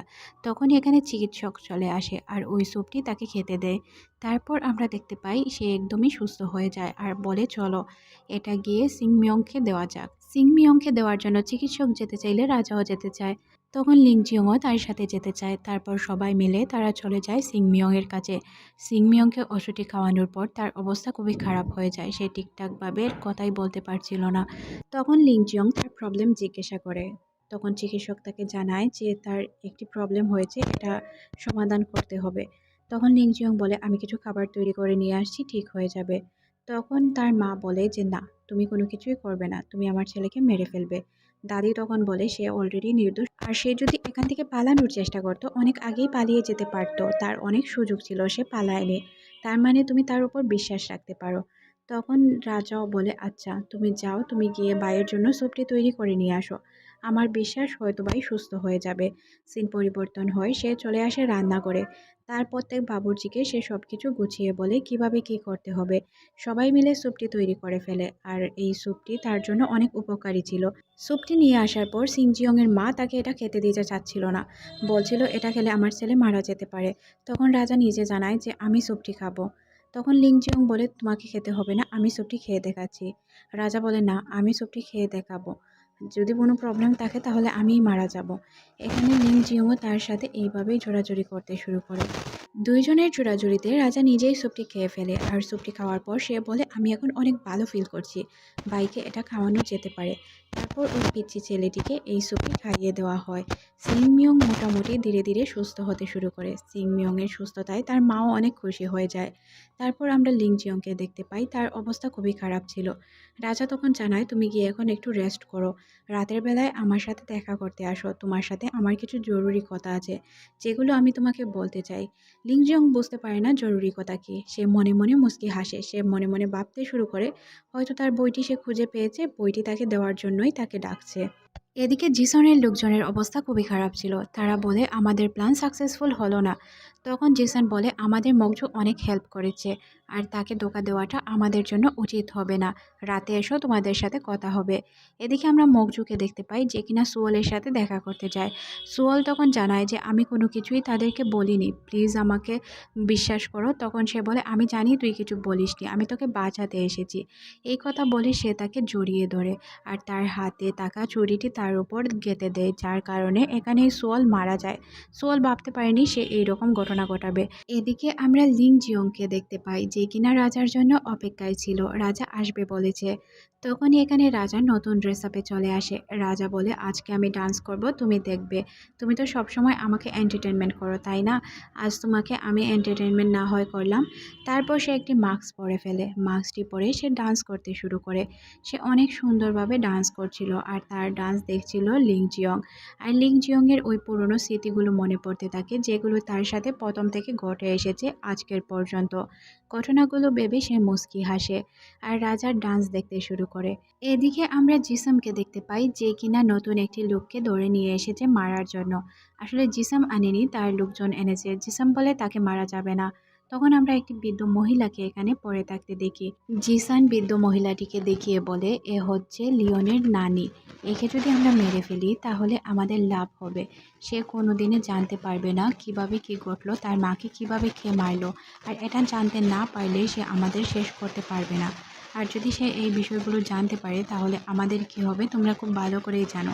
তাই তোমাদের যেভাবে বলছি ওইভাবে কাজ করো। সিন পরিবর্তন হয়, আমরা লিং জিয়ন আর লিওনকে দেখতে পাই, তারা একই সাথে ছিল।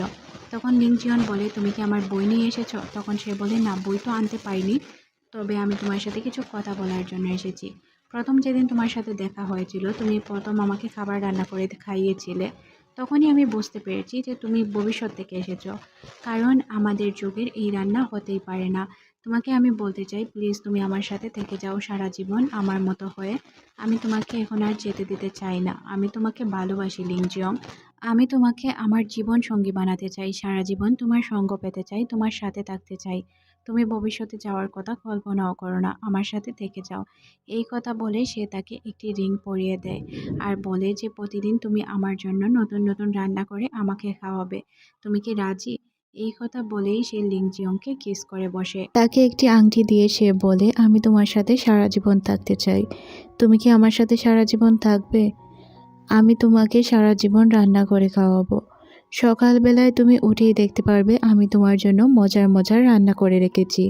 তখন লিং জিয়ন বলে, আপনি যা বলছেন তা তো আমি বুঝতে পারছি, কিন্তু আমার দুনিয়া আর আপনার দুনিয়া একদমই আলাদা। আপনি যেই রাজ্যে থাকেন ওই রাজ্য আমার জন্য নয়। আমার বাবা রয়েছে ওই দুনিয়ায়। তাছাড়াও আমার একটি সাজানো ক্যারিয়ার রয়েছে যেটা আমি শেষ করে দিতে পারি না। তাই আমি যে কোনো সুযোগ পেলে আমি আমার দুনিয়ায় চলে যেতে চাই। তখন রাজা লিওন বলে, আচ্ছা তুমি তো তোমার দুনিয়ায় যাবে, আমিও তো চাইলে তোমার দুনিয়ায় যেতে পারি, তাই না? আমি তোমার দুনিয়ায় গিয়ে তোমাকে খুঁজে নিয়ে আসব। আর তাছাড়াও তোমাকে খুঁজে বের করা আমার দায়িত্ব।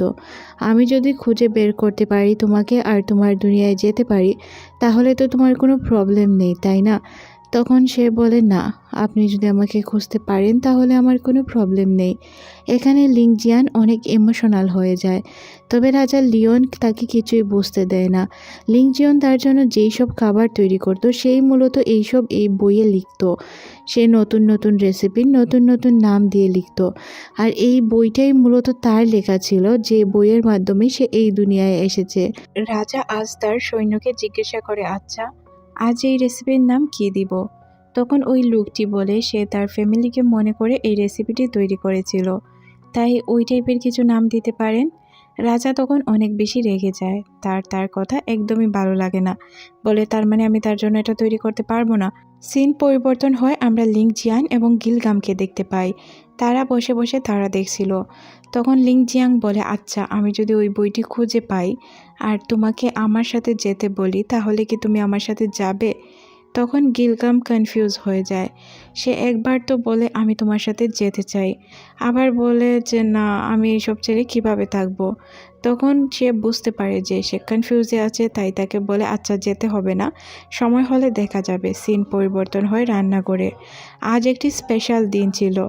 স্পেশাল দিনটি ছিল রানিমার জন্মদিন, তাই সবাই ভালো ভালো খাবার তৈরি করছিল রানিমার জন্য। লিং জিয়াং মনে মনে ভাবে সে কী খাবার তৈরি করবে যেটা রানিমার অনেক বেশি ভালো লাগবে। লিং জিয়ান তার খাবারগুলো তৈরি করে ফেলে, কিন্তু সে বুঝতে পারে দাদিমা তো এখন মিট পছন্দ করছে না। তাহলে সে তার জন্য কোন ধরনের খাবার তৈরি করবে? এই বিষয়গুলো নিয়ে সে চিন্তা করতে শুরু করে যে এমন একটি খাবার তাকে তৈরি করতে হবে যেটা মাংস নয়, তবে মাংসর মতো খেতে। সে চিন্তা করে সয়াবিন তৈরি করবে। তার কুকরাও তাকে সাহায্য করে আর জিজ্ঞাসা করে সে কী খাবার তৈরি করতে চায়। তখন সে তাদেরকে বলে যে এটা একটা স্পেশাল খাবার হবে।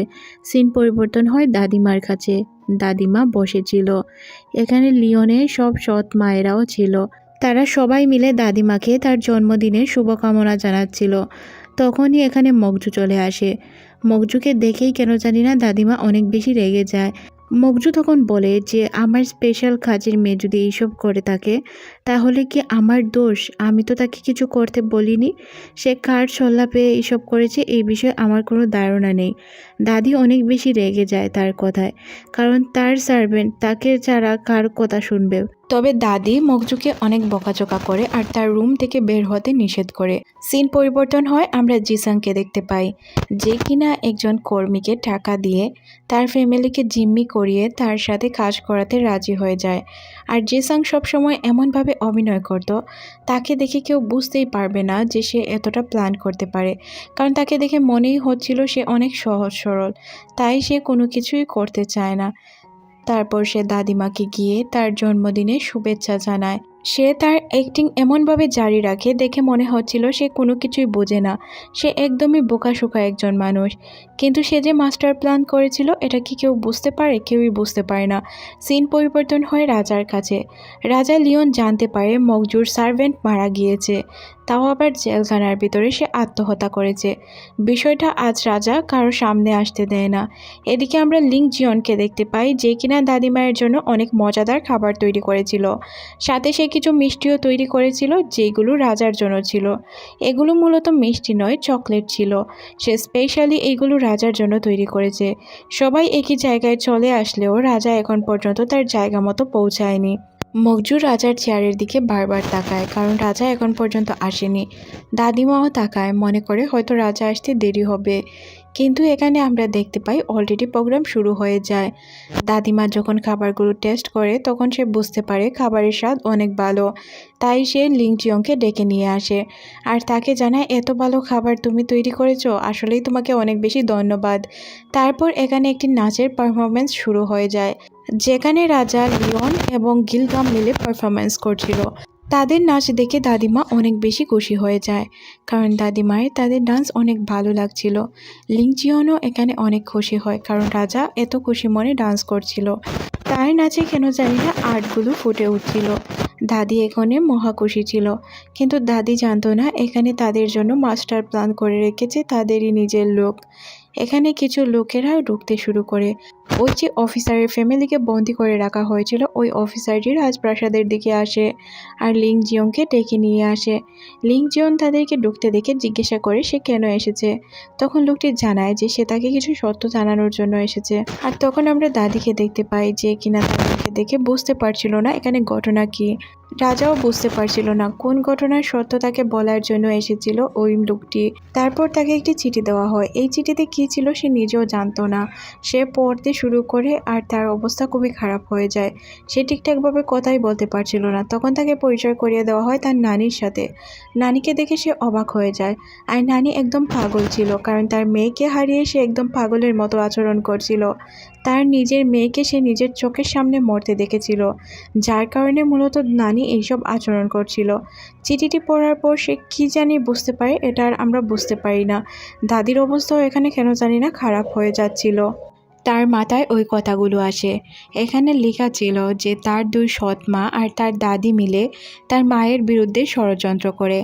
তারপর তার মাকে এমন একটি আরোপ লাগানো হয় যে তার মা তাদের রাজপরিবারের ক্ষতি চায়।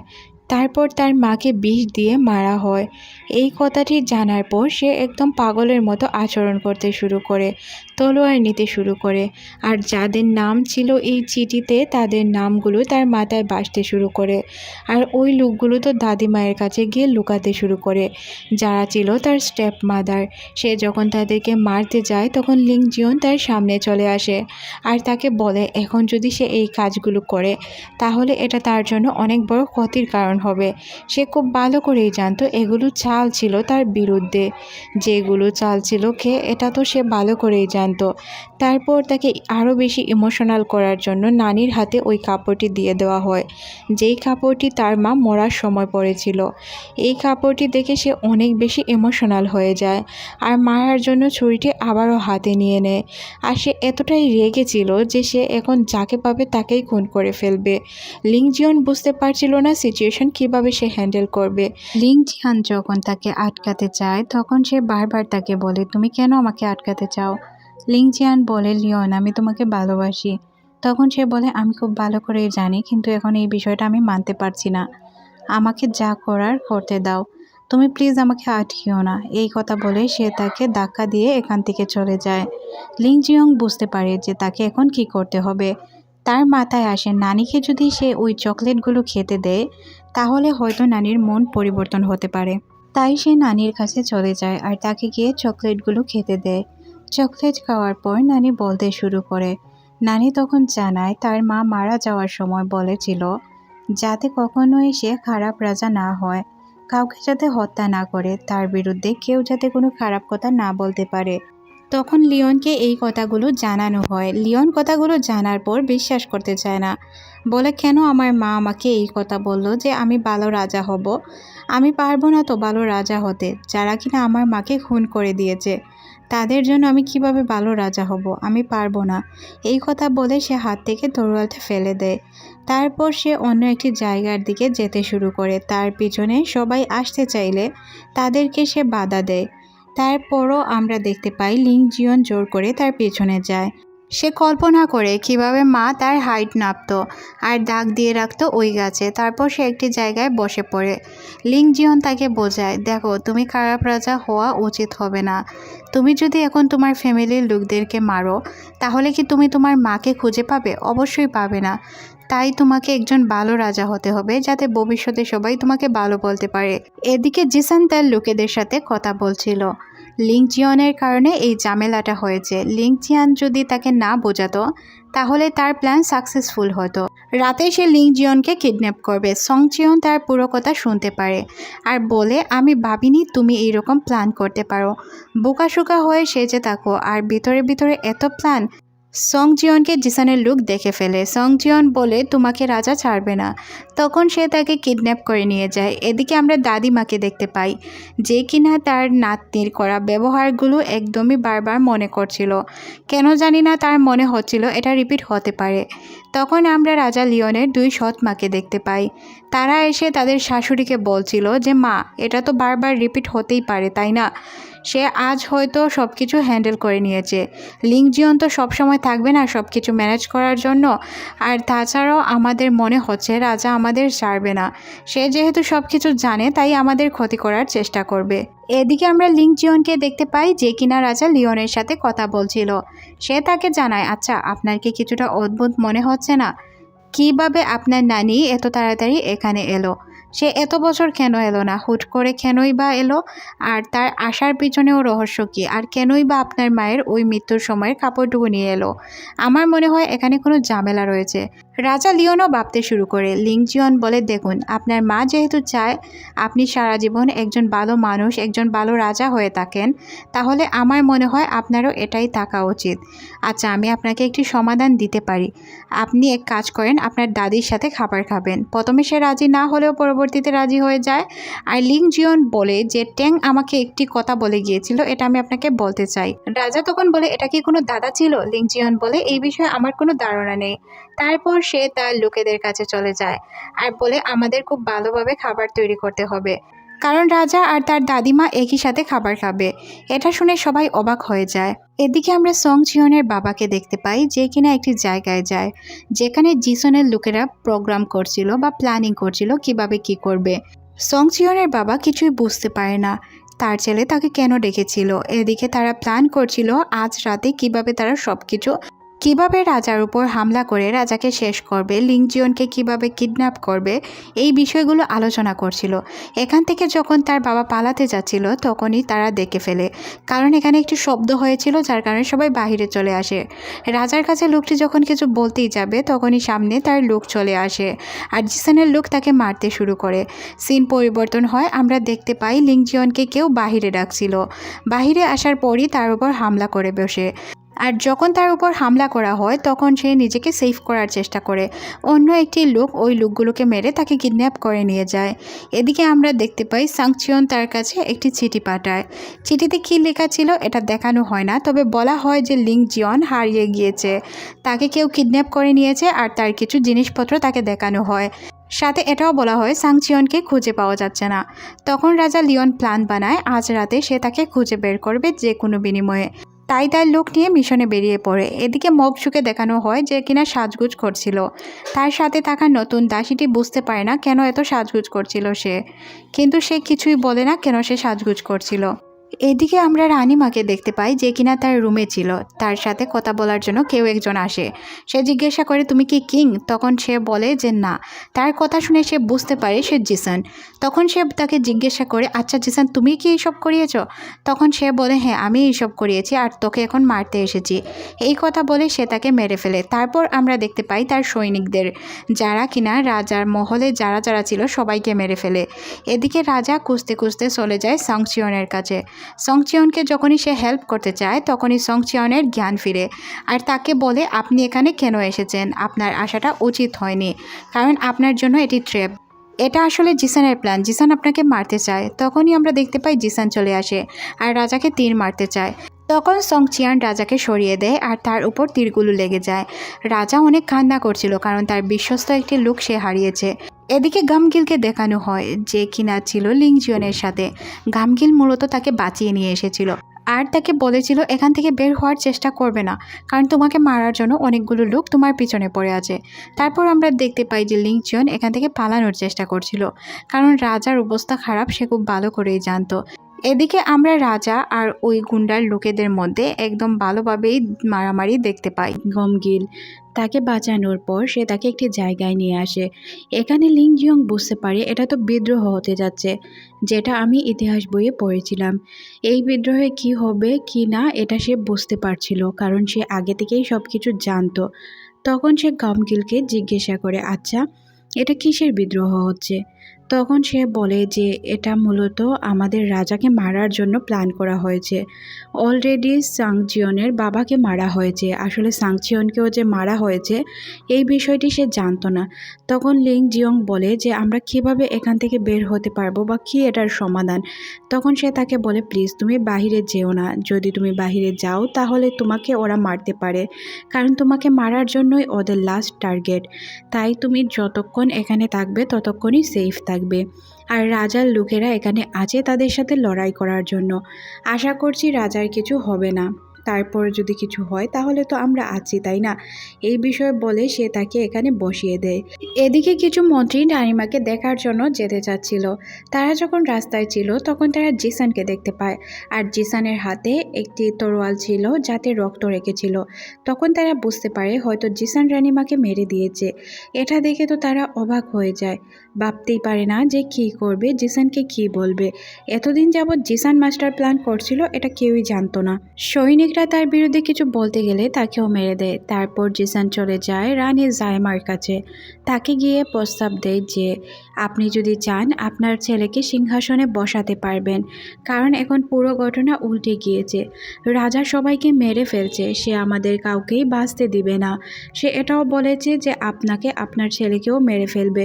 সে পাগল হয়েছে। তাই আমি আপনাকে বলছি, যেহেতু দেশে বিদ্রোহ চলছে তাই আপনি এক কাজ করুন, আপনার ছেলেকে সিংহাসনে বসিয়ে দিন। রানী জাইমা কোনোভাবেই রাজি হতে চাচ্ছিল না, কারণ সে নিজের ছেলের ক্ষতি কখনোই চাইতো না।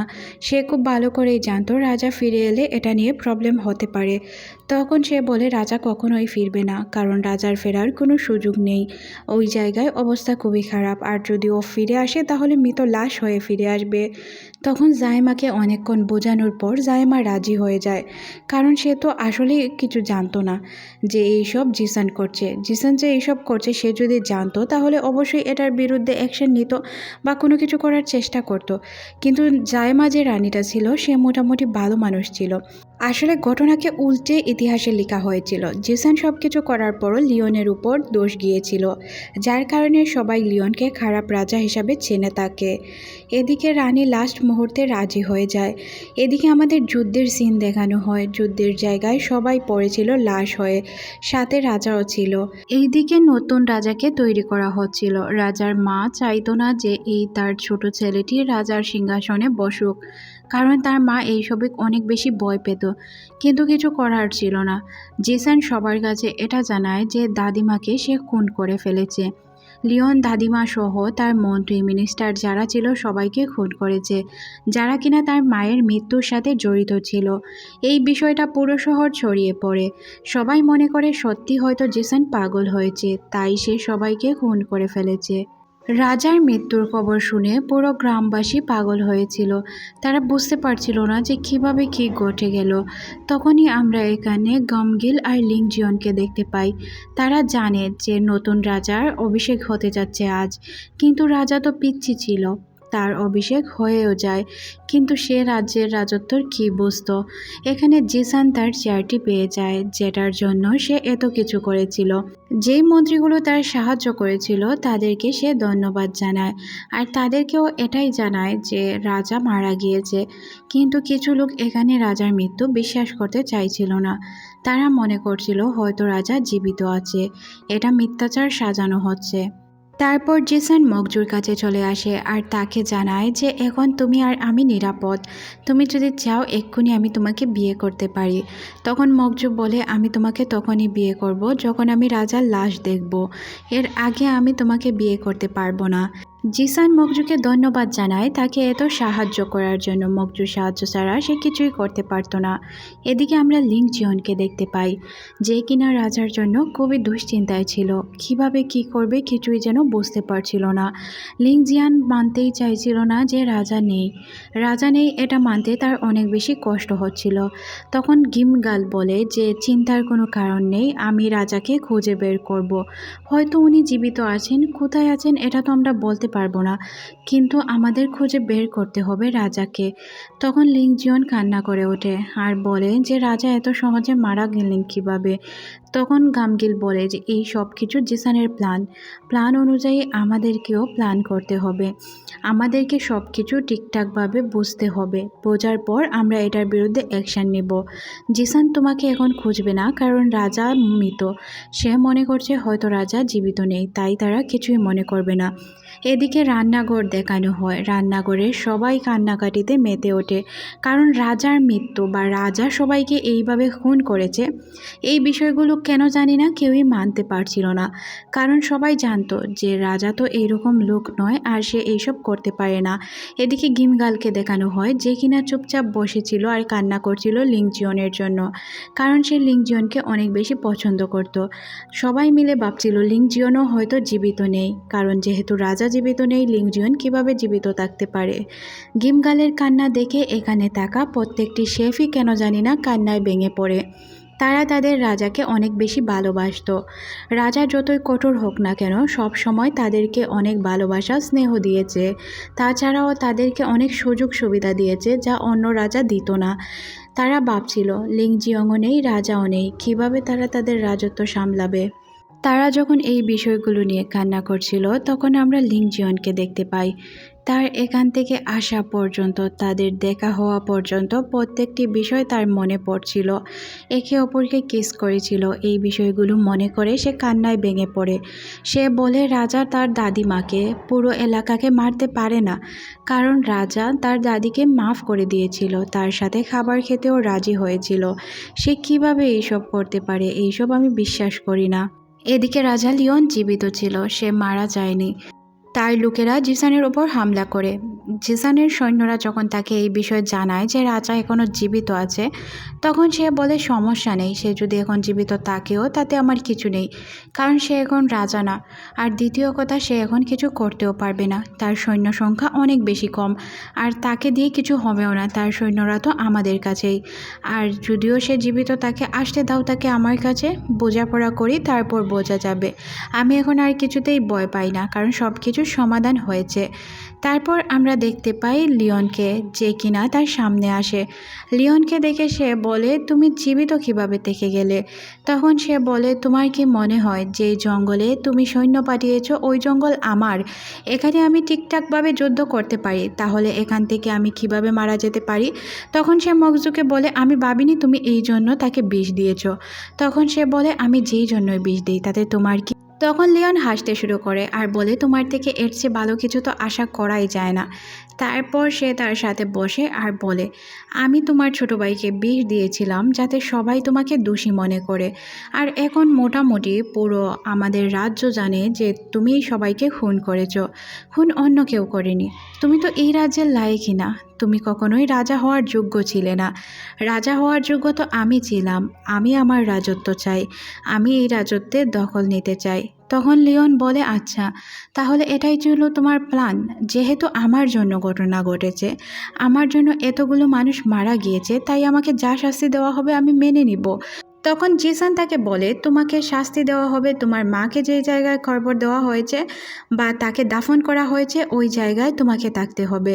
তখন সে বলে ওই জায়গাটি আমার জন্য অনেক বেশি সেফ, কারণ ওই জায়গায় আমার মা ছিল, আমার মাকে ওই জায়গায় দাফন করা হয়েছে।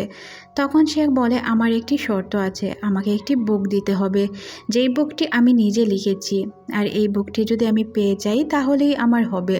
এই বইটির সাথেই আমাকে যে জায়গায় দেওয়া হয় ওই জায়গায় দিতে হবে।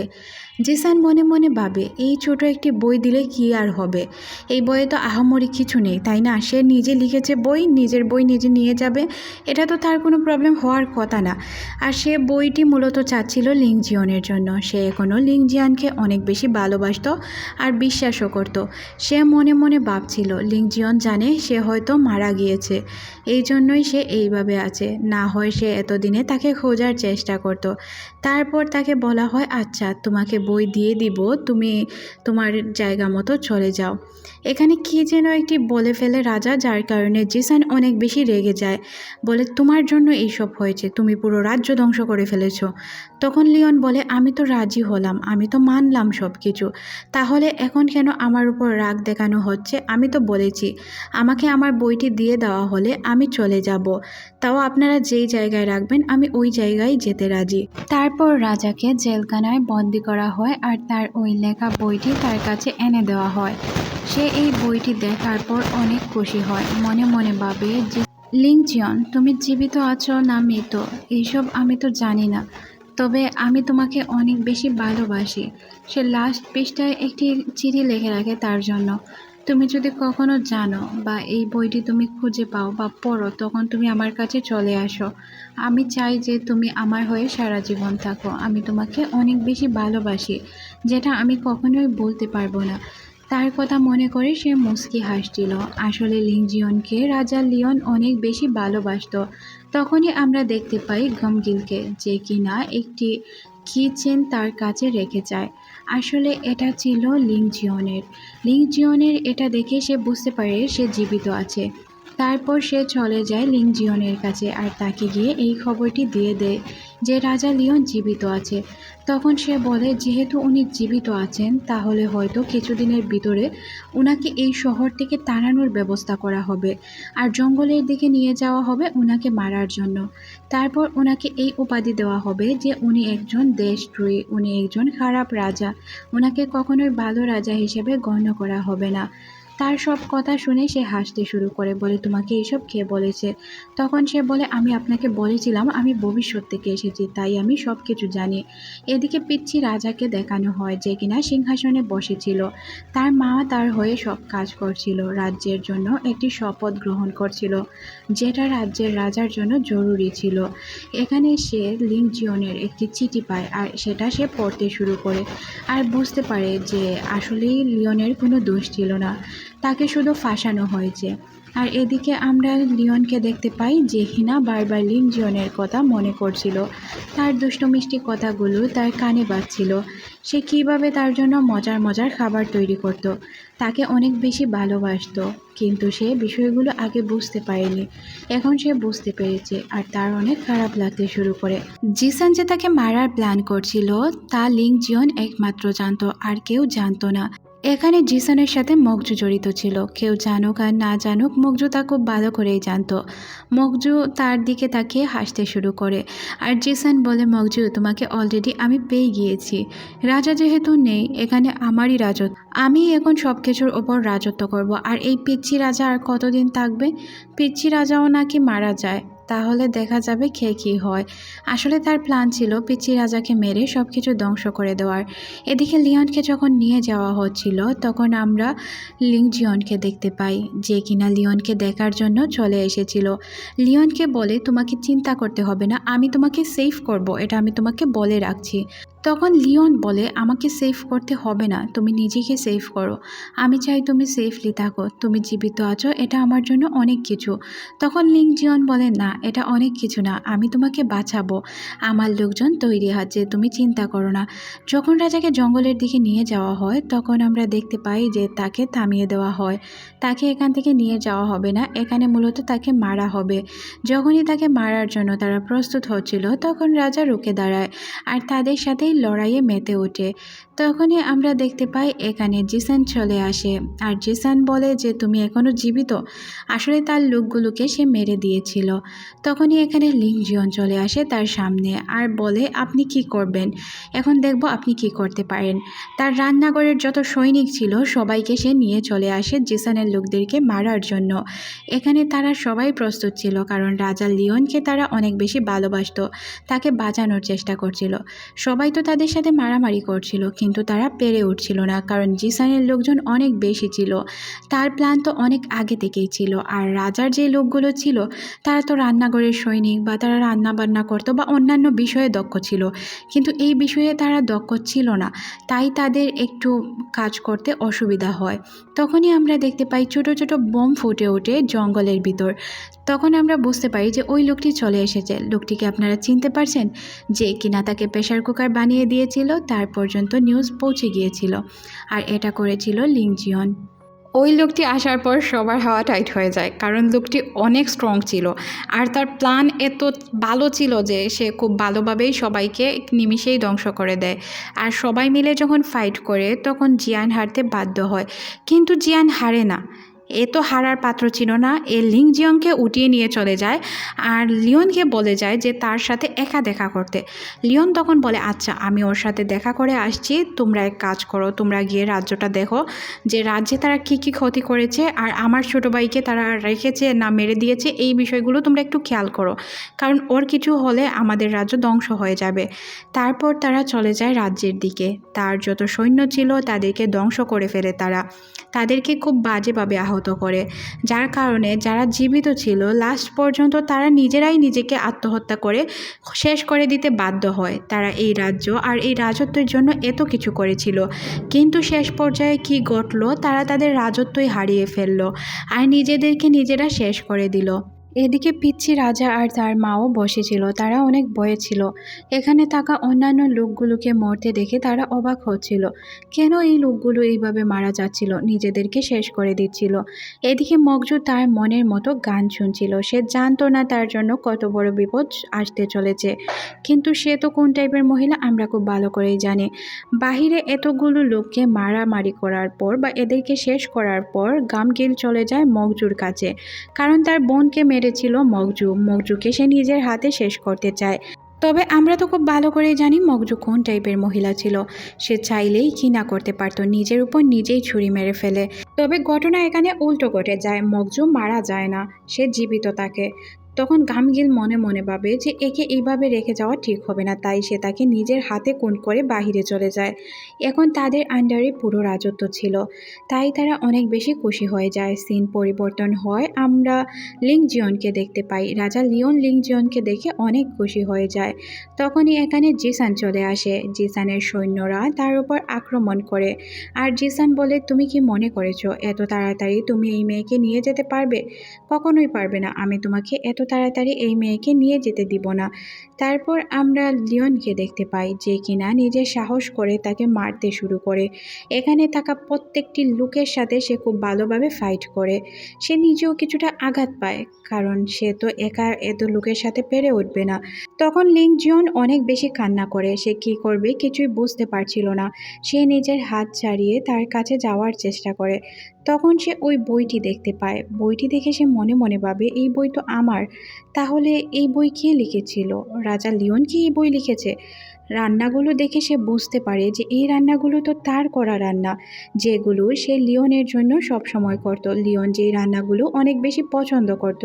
তারপর সে লাস্ট পেজ খুলে দেখতে পায় তার জন্য লিখে রাখা হয়েছে যে লিওন তাকে যে কোনো বিনিময়ে খুঁজে বের করবে।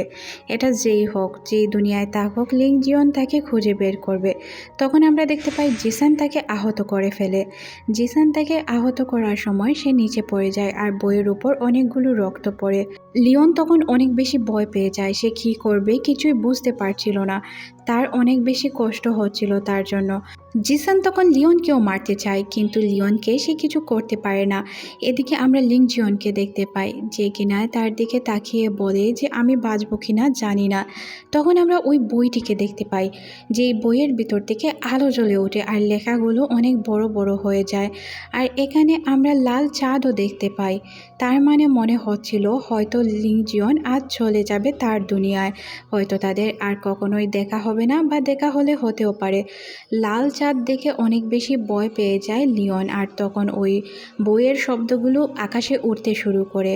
আর লিওন বুঝতে পারে লিং জিয়নকে সে আটকাতে পারল না। তখন আমরা দেখতে পাই লিং জিয়ন চলে যায়, আর লিওন তার জন্য অনেক বেশি কান্না করে। কিন্তু এখানে বইটিও হারিয়ে যায়, বইটি আর সে খুঁজে পায় না। চাঁদটাও নর্মাল হয়ে যায়। তারপর আমরা জিসানকে দেখতে পাই, যে কিনা জেগে ওঠে, সে মারা যায়নি। লিং জিয়নকে মারার জন্য সে তেড়ে আসে। লিওন তো কান্নায় ভেঙে পড়ে, তাই সে কিছুই বুঝতে পারে না। জিসান যখনই তাকে মারতে যাবে তখন সে জিসানকে মেরে ফেলে, আর সেও বেহুশ হয়ে যায়। এখানে এই সিনটি কাট করে সিন নিয়ে যাওয়া হয় ভবিষ্যতে, যেখানে হসপিটালে লিং জিয়ন ছিল। হসপিটালে যখন লিং জিয়ানের হোশ ফিরে, তখন সে বুঝতে পারে এইগুলো তার স্বপ্ন ছিল না, এইগুলো বাস্তব ছিল। লিওনকে তাকে খুঁজে বের করতে হবে। সে ওই বইটি খুঁজতে শুরু করে, সে কান্নায় ভেঙে পড়ে। সে যখন বইটি খুঁজে অন্য দুনিয়ায় যেতে চায় তখন সে যেতে পারে না। তার গায়ের দাগটিও ঠিকঠাক ছিল, কিন্তু সে কোনোভাবেই ওই জায়গায় পৌঁছতে পারছিল না। সে অনেক কান্নায় ভেঙে পড়ে কিভাবে লিওনের কাছে পৌঁছাবে। তাই সে ওয়াশরুমে গিয়ে বইটি পড়তে শুরু করে। বারবার পড়ার সত্ত্বেও সে কিছুই খুঁজে পায় না। তখন তার বাবা আসে তার সাথে দেখা করার জন্য। বাবাকে দেখে মেয়ে অনেক বেশি খুশি হয়, কারণ তার বাবা তাকে অনেক দিন যাবৎ মিস করছিল। 1 মাস চলে যায়, সে চলে যায় তার এক বন্ধুর সাথে দেখা করতে। তার বন্ধু তাকে দেখে বলে যে তুই কি আমার সাথে কিছুদিন কাজ করবি। তার তো ওই দিনের কথাগুলোই মনে পড়ছিল, তাই সে কাজ করতে রাজি হয় না। শেষ মুহূর্তে তার বন্ধু তাকে জানায়, প্লিজ তুই চাইলে 1 মাসের জন্য হলেও আমার সাথে কাজ কর, কারণ এখানে আমার কোনো শেফ নেই, আমার রেস্টুরেন্ট ডুবতে চলেছে। সে বারবার শুধু লিওনের কথাই ভাবত। সে কখনোই সব কিছু ঠিকঠাকভাবে চিন্তা করতে পারছিল না। আর ওই বইয়ের লেখাগুলো পড়ে বারবার অতীতে যাওয়াই ছিল তার লক্ষ্য, কিন্তু কিভাবে সে অতীতে যাবে? অতীতে যাওয়ার কোনো রাস্তা তার কাছে ছিল না। বারবার সে স্বপ্নে দেখত কিভাবে তার জন্য সে রান্না করত, নতুন নতুন রেসিপি তৈরি করত। ওই দিন তো তার বন্ধুকে সে না করে চলে এসেছিল। তারপর সে চিন্তা করে সে কাজটি করবে, তাই তার বন্ধুর সাথে আবারও সে যোগাযোগ করে আর কাজের জন্য রাজি হয়ে যায়। তখন তার বন্ধু তাকে অনেক ধন্যবাদ জানায় আর বলে, তুই আমাকে অনেক বেশি হেল্প করলি। তারপর যখন সে ওই রান্নাঘরে যায় তখন তো সে অবাক হয়ে যায়, কারণ ওই যে রান্নাঘরে তার সাথে যারা যারা কাজ করত তারা প্রত্যেকেই এখানেও ছিল, কিন্তু তাদের নাম পরিবর্তন করা ছিল। সে তাদেরকে দেখে চমকে যায়, কারণ প্রত্যেকটি লোকের ভিন্ন ভিন্ন নাম ছিল, কিন্তু লোক তারা সেমই ছিল। যেই মেয়েটি তার ক্লোজ ফ্রেন্ড ছিল গিমগাল, তাকে দেখে তো সে অনেক বেশি অবাক হয়ে যায়, কিন্তু সে তাকে তার পরিচয় দেয় না বা বলতে চায় না, কারণ এখানে তাদের কারোই কিছু মনে ছিল না, শুধুমাত্র লিং জিয়নের সব কিছু মনে ছিল। তাই সে মনে মনে ভাবে তাদেরকে কিছু বলবে না। এখানে কাজ করে তার অনেক আনন্দ ফিল হতো, কারণ এখানে তার মনের মতো লোক ছিল, কিন্তু একমাত্র ছিল না লিওন। লিওনকে সে অনেক বেশি মিস করত। ধীরে ধীরে তাদের রেস্টুরেন্টটি পপুলার হয়ে যায়, সবাই তাদের রেস্টুরেন্টের প্রশংসা করতে শুরু করে। একদিন একটি লোক আসে যারা কিনা ভিজিটর ছিল। তারা যদি খাবার টেস্ট করে 1 রেটও দিয়ে দেয় তাহলে তাদের রেস্টুরেন্টটি বেঁচে যাবে, আর যদি তাদেরকে কোনো রেটিং না দেওয়া হয় তাহলে তাদের রেস্টুরেন্টের অবস্থা খুব খারাপ হবে। লিং জিয়ন মনে মনে ভাবে তার জন্য সে নিজে খাবার তৈরি করবে, তাই সে অনেক সুন্দরভাবে তার জন্য খাবারগুলো তৈরি করে। আর খাবারগুলো যখন তাকে পরিবেশন করা হয় আমরা দেখতে পাই লোকটি একদমই ভালো ছিল না, রুড টাইপের ছিল। সে তো খাবার টেস্ট করে কিন্তু খাবারের টেস্ট বলে না। সে খাবার টেস্ট না করেই প্রথমে বলে দেয় যে খাবারের টেস্ট একদমই ভালো না। লিং জিয়ন বলে, আপনি তো খাবার টেস্টই করেননি, তাহলে কিভাবে বুঝবেন যে খাবার ভালো হয়নি? আপনি আগে খাবার টেস্ট করুন, তারপর বলবেন যে খাবার কেমন হয়েছে। তখন সে বলে, আমি খাবার টেস্ট না করে যদি আপনাকে রেটিং দিতে পারি তাহলে আপনার প্রবলেম কি? তখন সে বলে, আপনি আমাকে কেমন রেট দিবেন আমি জানি। তখন সে বলে, আমি 0 রেট দিলাম, এতে আপনার কি? এখানে তাদের মধ্যে ঝগড়া হয়ে যায়। ঝগড়ার মধ্যে পিছন থেকে একটি আওয়াজ ভেসে ওঠে। আওয়াজটি শুনে লিং জিয়ন হতভম্ব হয়ে যায়, কারণ এটা অন্য কেউ না, লিওনের আওয়াজ ছিল। লিওনকে দেখে সে অবাক হয়ে যায়। আর লিওন ছিল মূলত এখানে যে টেস্টের জন্য এসেছিল বা যারা তাদের রেটিং দিবে ওই লোক। আর ওই যে একটি লোক এসেছিল সে ফেক ছিল, তাই তাকে এখান থেকে তাড়িয়ে দেওয়া হয়। লিং জিয়নকে লিওন দেখে তো কান্নায় ভেঙে পড়ে, সে কি বলবে কিছুই বুঝতে পারে না। তখন লিওন তার কাছে আসে আর তাকে বলেছিলাম না তোমাকে খুঁজে বের করব, এখন কি মনে হয় খুঁজে বের করেছি তো? এখন নিশ্চিন্তে থাকো। তখন লিং জিয়ন বলে, কিভাবে তুমি আমাকে খুঁজে বের করলে? বাইরে কিভাবে সম্ভব হলো? এটা আমি কল্পনাও করতে পারছি না। লিং জিয়ন তাকে পিছন থেকে জড়িয়ে ধরে, তারপর একে অপরকে তারা কিস করে। শেফগুলো তো এখানে চমকে যায়, কারণ তারা বুঝতে পারছিল না তাদের মধ্যে কী সম্পর্ক। সিন পরিবর্তন হয় পরদিনে। লিং জিয়নের কাছে একটি কল আসে ওই লোকটির, যে কিনা ফেক ছিল। সে তাকে জানায় যে আপনি যার সাথে ছিলেন সেই হচ্ছে ফেক। তখন সে বলে, আমি খুব ভালো করেই জানি আপনি কে, তাই এইসব কথা আমি শুনতে চাই না। তারপর আমরা লিওনকে দেখতে পাই, যে কিনা লিং জিয়নের জন্য অনেক মজা করে খাবার তৈরি করে। লিং জিয়ন যখন দেখতে পায় লিওন তার জন্য এত ভালো ভালো খাবার তৈরি করেছে, এইসব দেখে তো সে অবাক হয়ে যায় আর তাকে জিজ্ঞাসা করে, এইসব তুমি কোথা থেকে শিখলে? তখন সে বলে, তোমার জন্য শিখেছি। এখন যদি তুমি এইভাবে বলো তাহলে আমার খারাপ লাগবে না, বলো আমি তোমার জন্যই রান্না করা শিখেছি। তখন সে বলে, যাক ভালো হয়েছে, রান্না তো শিখেছ। তাই সে খাবারটা টেস্ট করে বলে যে আমি কোন দুনিয়ায় চলে যাব, এটা আমি বুঝতে পারছি না, খাবারের টেস্ট অনেক ভালো। লিং জিয়ন এখানে প্রশ্ন করে, আচ্ছা বলি তুমি কিভাবে এখানে এলে? এখানে সে বলে সিক্রেট, আর কিছুই বলে না। আমরা বুঝতে পারি সে এখানে কিভাবে এলো, কারণ ওই দিন সে ওই বইটি ছিঁড়ে ফেলেছিল না, ওই বই ছেঁড়ার কারণেই মূলত সে এখানে পৌঁছে গিয়েছিল। আর এখন এই হ্যাপি এন্ডিংয়ের মধ্যে দিয়ে এই ড্রামাটি শেষ করে দেওয়া হয়। কেমন লাগলো ড্রামা? জানাতে বলবেন না কিন্তু, আর যদি না জানান তাহলে আর ভালো ড্রামা নিয়ে আসবো না, কারণ আপনারা কোনো কমেন্ট করেন না, কিছুই করেন না, শুধু ড্রামা দেখে চলে যান। এইভাবে হলে কি হবে? আচ্ছা, ভালো থাকুন, আল্লাহ হাফেজ।